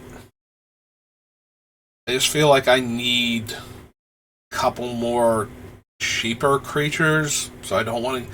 Like, Tenacious Underdog, like I said, I think it might be one of, if not the worst cards still on the list in a vacuum.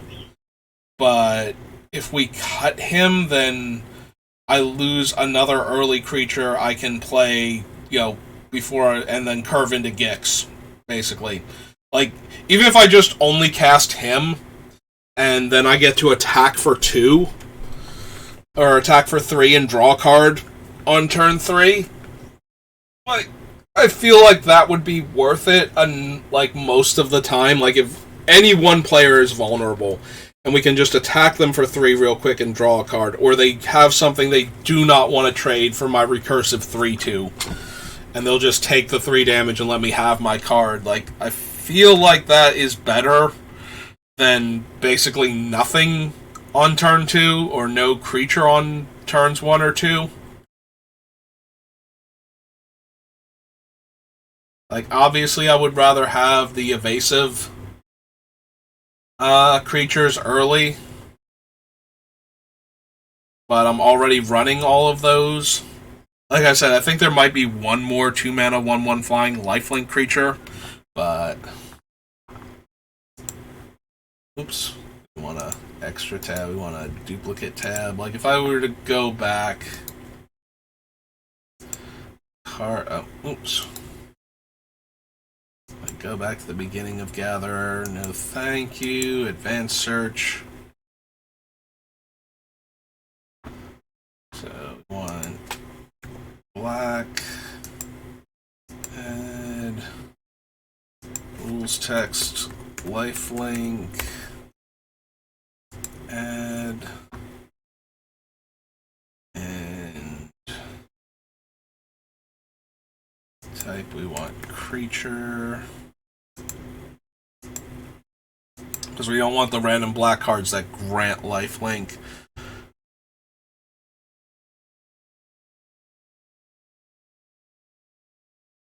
Alright, we didn't put not the other colors. Yeah, like, I don't want a 1/1 lifelink.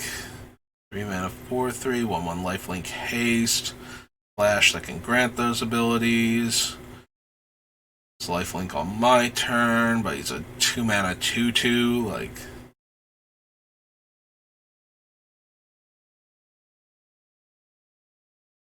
5-mana 3/2, 2-mana 2/1 that can be lifelink or death touch, but not both from his own ability.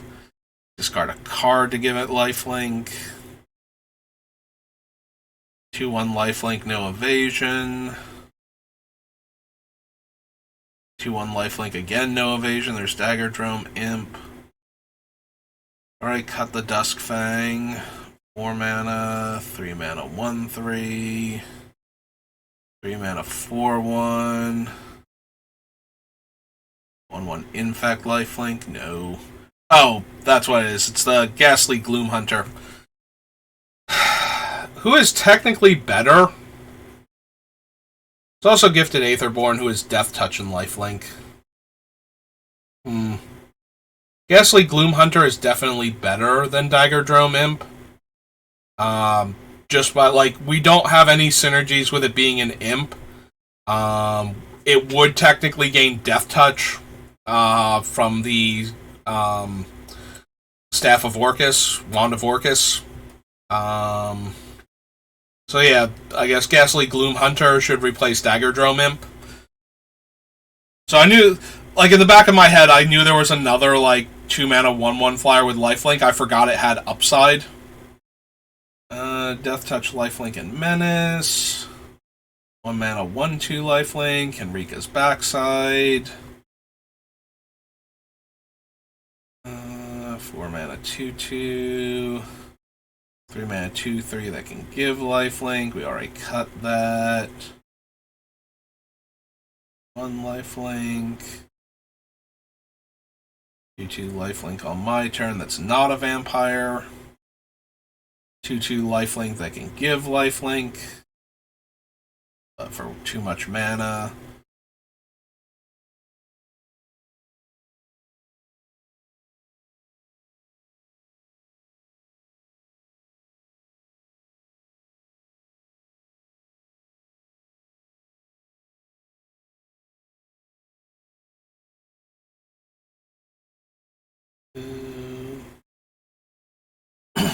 have that. Can't run that. Already have it. Mormondal. End up cutting that. That thing's only on what's its name? Arena.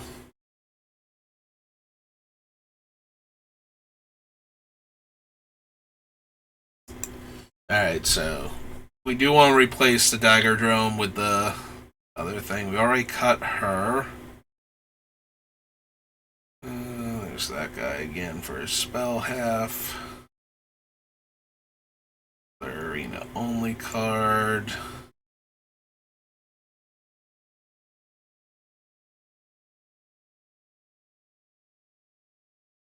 Yeah, we wound up cutting the Tallyman. I think the Tallyman was on the earliest version of the list, but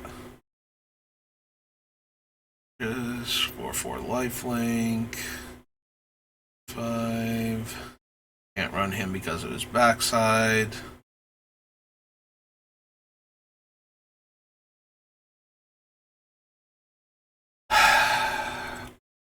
I could almost see the Cutthroat making the deck.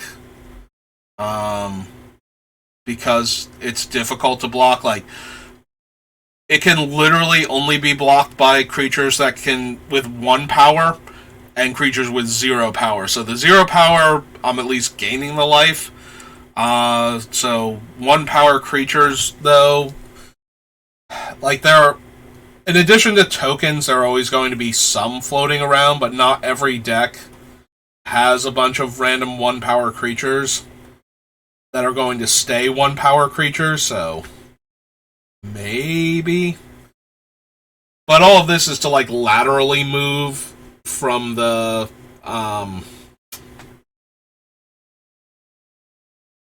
the 3/2.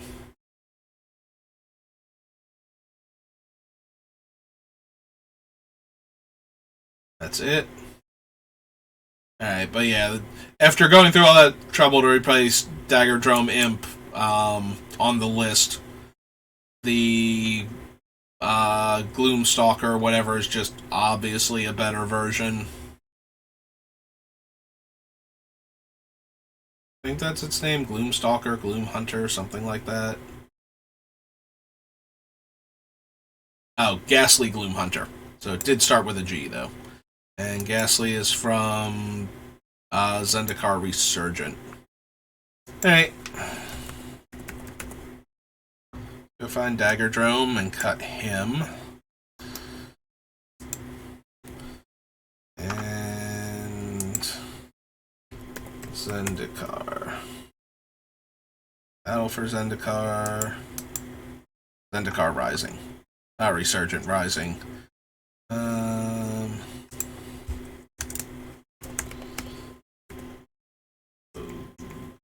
Ghastly.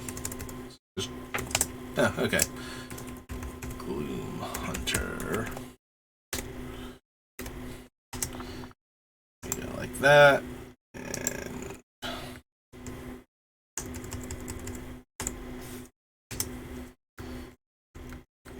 Imp to Zombie Bat. And its kicker cost is what? Like black and 3. It gets 2 counters. 3 black. It's 2+1 counters. Okay. Like, it's just a better Dagger Drome Imp in our deck. Like, we even have 1 minor synergy for it being a zombie over 0 synergy for the other one being an imp. So, but yeah, if we're going to lose the 3/2, I kind of want to replace him with a better evasive lifelink creature in the early part of the game. And I feel like that's like Gifted Aetherborn or possibly the Skulk guy, the 1/1 vampire. But yeah, so even if we replace him, then that's not cutting anything off of the list right now. So, what do I want to cut? Because we need 9 cards still.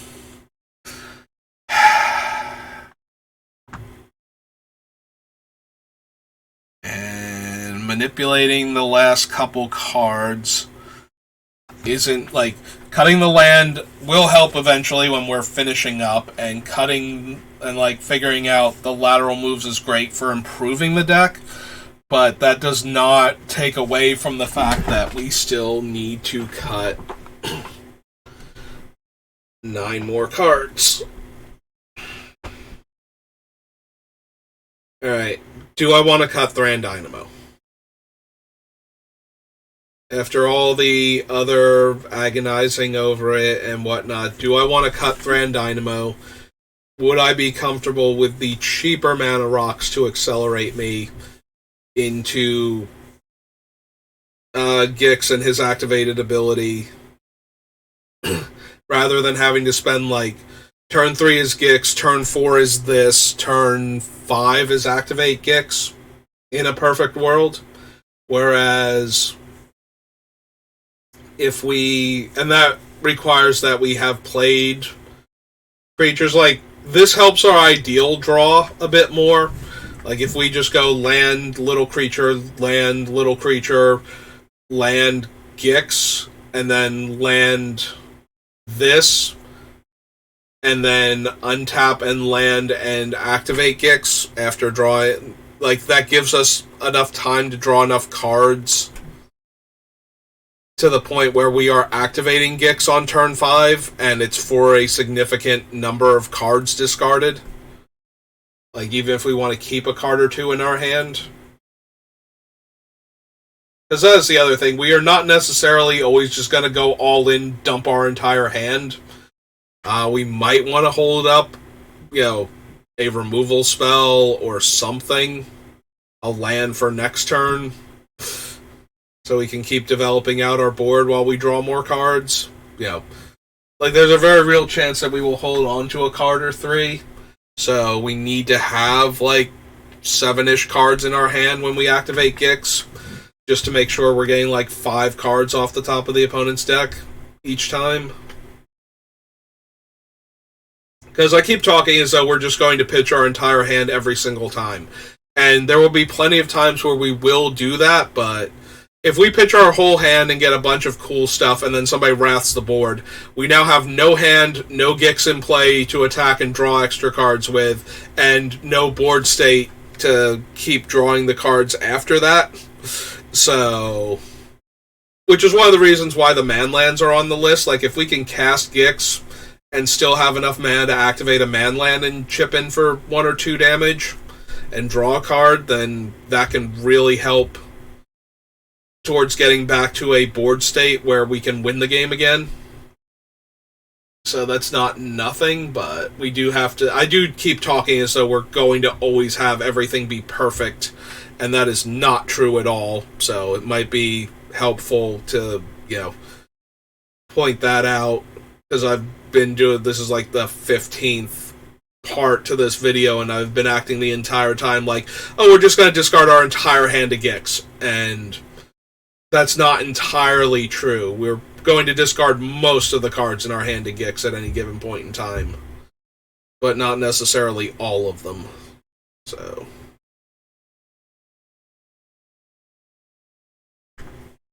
yeah, it's just something to take into account.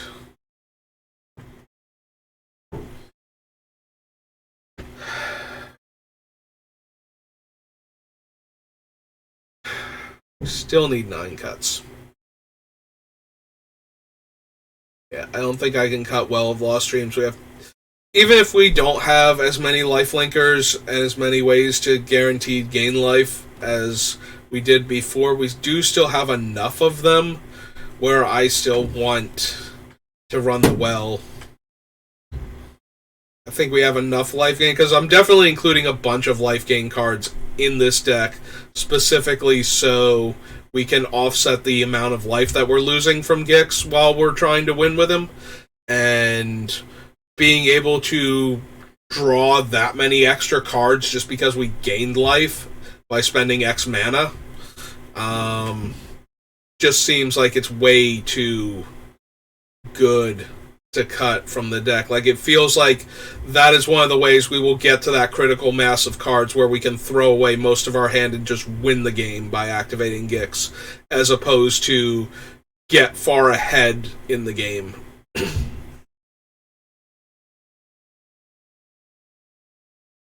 Bitter Blossom.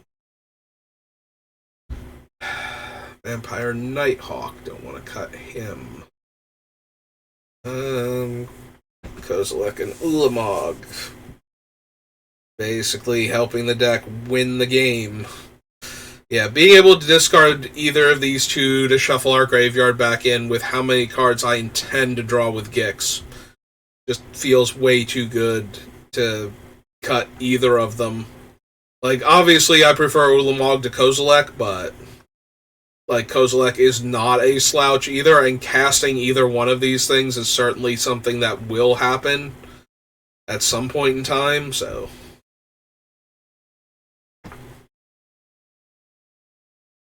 Venser, we have Wormcoil Engine. I like Venser's Journal we need. I'm trying to put tons of cards in my hand and gain tons of life. And that just keeps compounding every turn. Like, I gain life equal a number of cards in my hand, and then we can use that life to draw cards. We can use the fact that we gain life to draw cards under the right circumstances. Those circumstances being the well. Like, there's just so much going on, and I don't want to lose any of the cards we have left, but...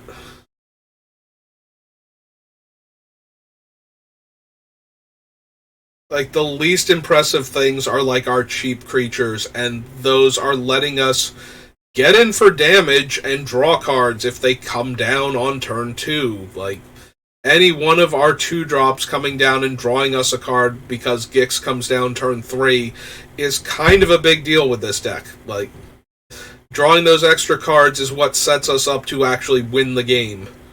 So I don't want to cut too many of them. I also don't want to cut too many of the top-end things that, once we get there, are just giving us armies to attack with. Hammerhead's Archive just... That whole idea that we spent, like, almost our entire hand, and then we have to spend mana to recast Gix and, you know, activate a man land and attack for 1 or attack for 2, lose 1, draw 1. You know, if Archive is in play and that becomes lose 1, draw 2, like, that's just so much better. And that's when things are going poorly for us. When things are going great, you know, it's like, oh, I hit with my 2-power lifelink creature. I get to draw 2 cards and gain 4 life. Like...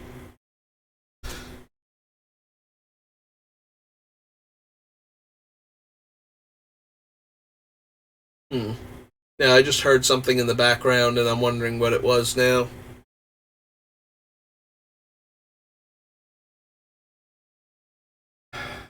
Changeling Outcast, Feast of Sanity... Necrotic Hex.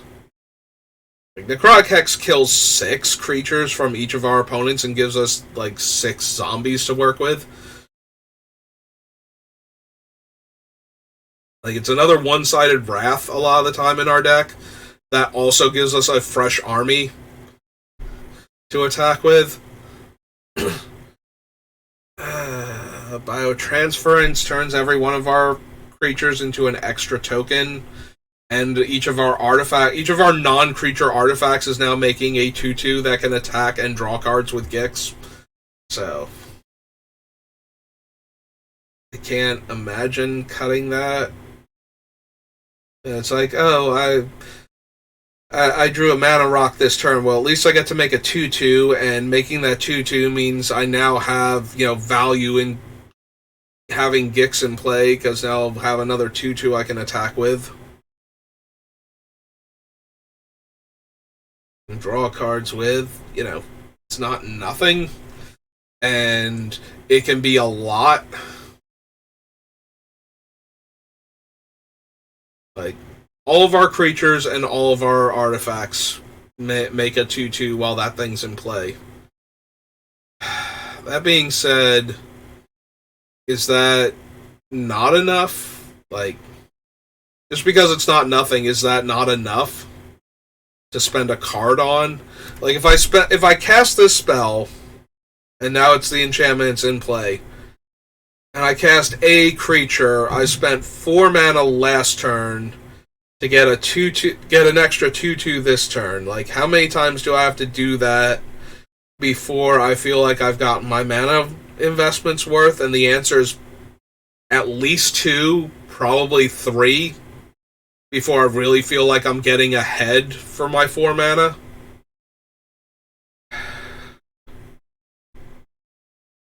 So I have to cast, like, at least 2 creatures before I'm even okay with the amount of mana I spent to do nothing that one turn. Or I have to spend, like if I spend 4 mana, and then I spend, like, 2 on a mana rock, and I get a 2/2 out of it that turn, then I spent 4 mana and a life to get 1 2/2 immediately. So, but then every 2/2 after that is just no mana spent on the creature, and 1 life spent to make it, and then, like, it's really good when it's adding to my board. You know, any artifact I cast and any creature I cast gives me another 2/2 to work with. But is that actually good enough? Like, it helps me swarm the board when I'm already swarming, but even when I'm not quite swarming, you know, if I cast, like, the 1/1 unblockable and get, like, a 2/2 that can attack somebody to draw a card,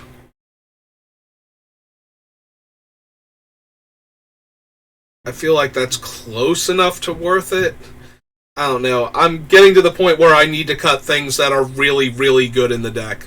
And so while Biotransference, I think, is really good, like, it gives me an extra 2/2 every time I do anything to advance my board state, practically. Like, how many enchantments am I running? Like, 5, 7, something like that? We did the count before. It might be like 6. I feel like the actual enchantment count was somewhere around 6. Because I wanted to know how often Assassin's Ink was actually a 2 mana spell, and how many enchantments I had to make it a 3 mana spell, also, assuming I didn't randomly have an artifact left over. And Biotransference.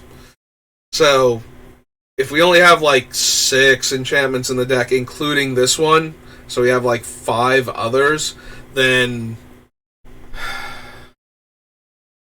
every permanent spell I'm casting, except for 5 of them, may cause me to lose a life and make a 2/2 on top of that.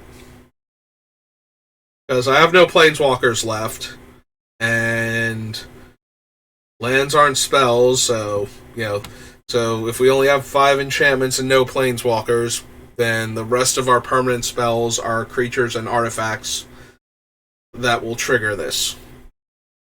That being said, is that good enough? Because they're 2/2s with no... They're 2/2 artifact creatures with no abilities. And we don't have any other artifact payoffs left in the deck.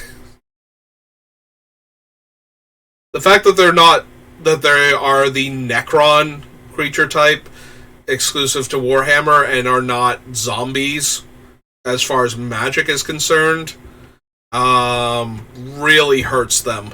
Like, now granted, they might also be skeletons. A lot of the creatures from the mono black deck do look very skeletal in their metal armor, but I don't know how much of that is motif versus how much they are actual literal skeletons instead of zombies. Like, they're very lich-like, which can make them either a skeleton or a zombie, depending on how you want to think of it. Because liches tend to be very skeletal to begin with, but they are also frequently classified as zombies. So...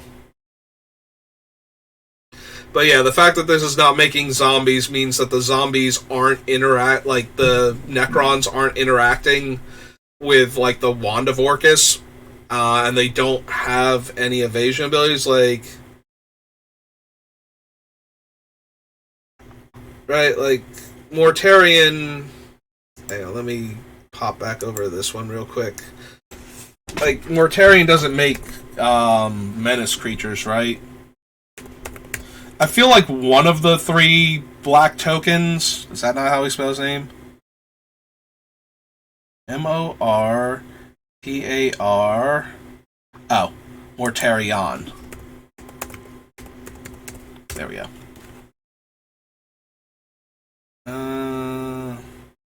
Okay, his tokens do have menace, and I think...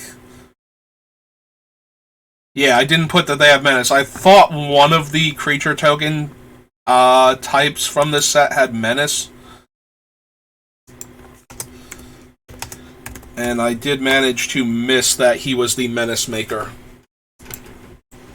So that actually does help him, because the 2/2s being menace means that they're a little bit harder to block.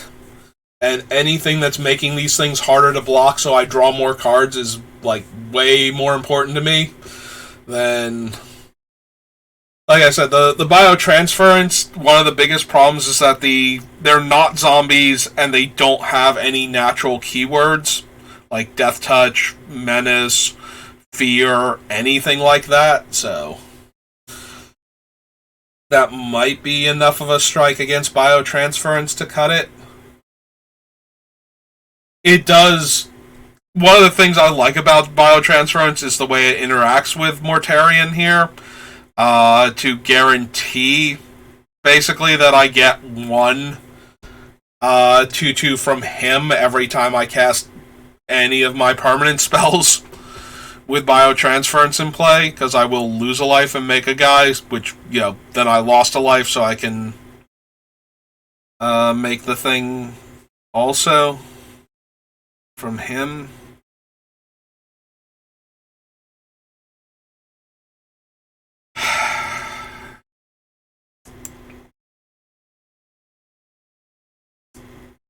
Alright.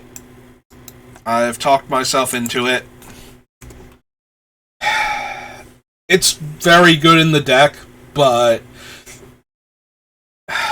it doesn't do quite... Like, it helps me keep going when I'm like, you know, I cast this and then I cast any of my mana rocks or any of my creatures and I get another 2/2, and then I can attack with all of these extra creatures and I can potentially get through for damage and draw more cards. Like, that is always the goal with this deck. But I'm spending 4 mana for the enchantment, and the enchantment itself is not doing anything. And then the only benefit is that casting my creatures and my artifacts gives me a 2/2 at the cost of 1 life. Like, my stuff becoming artifacts is not helping me in any way, other than to meet the requirements for biotransference itself.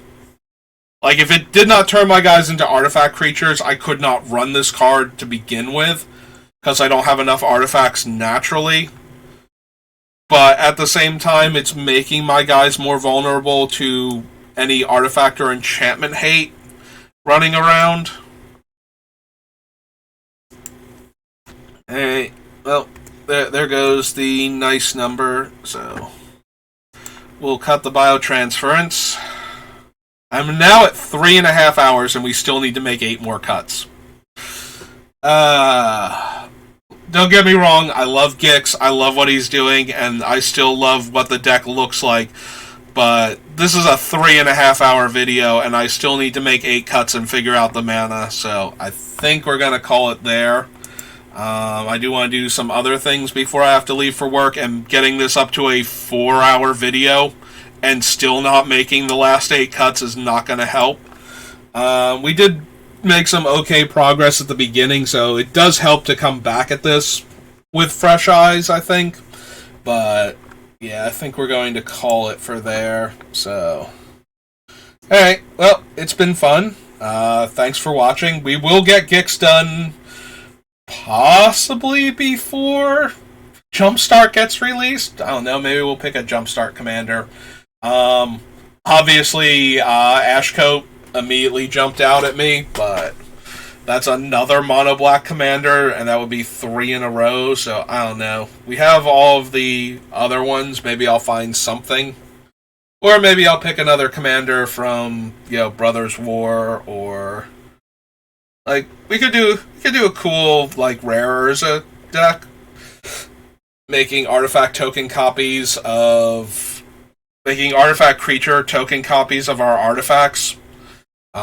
Seems like something that would be really stupidly powerful. But yeah, I think that's going to do it for me for right now, so I thank you for watching. I will see you next time, and hopefully we can get Gix done. But even if we can't, I am having fun building him, and I do think this is going to be a really good deck. It's not like where I was winding down with the Storm version of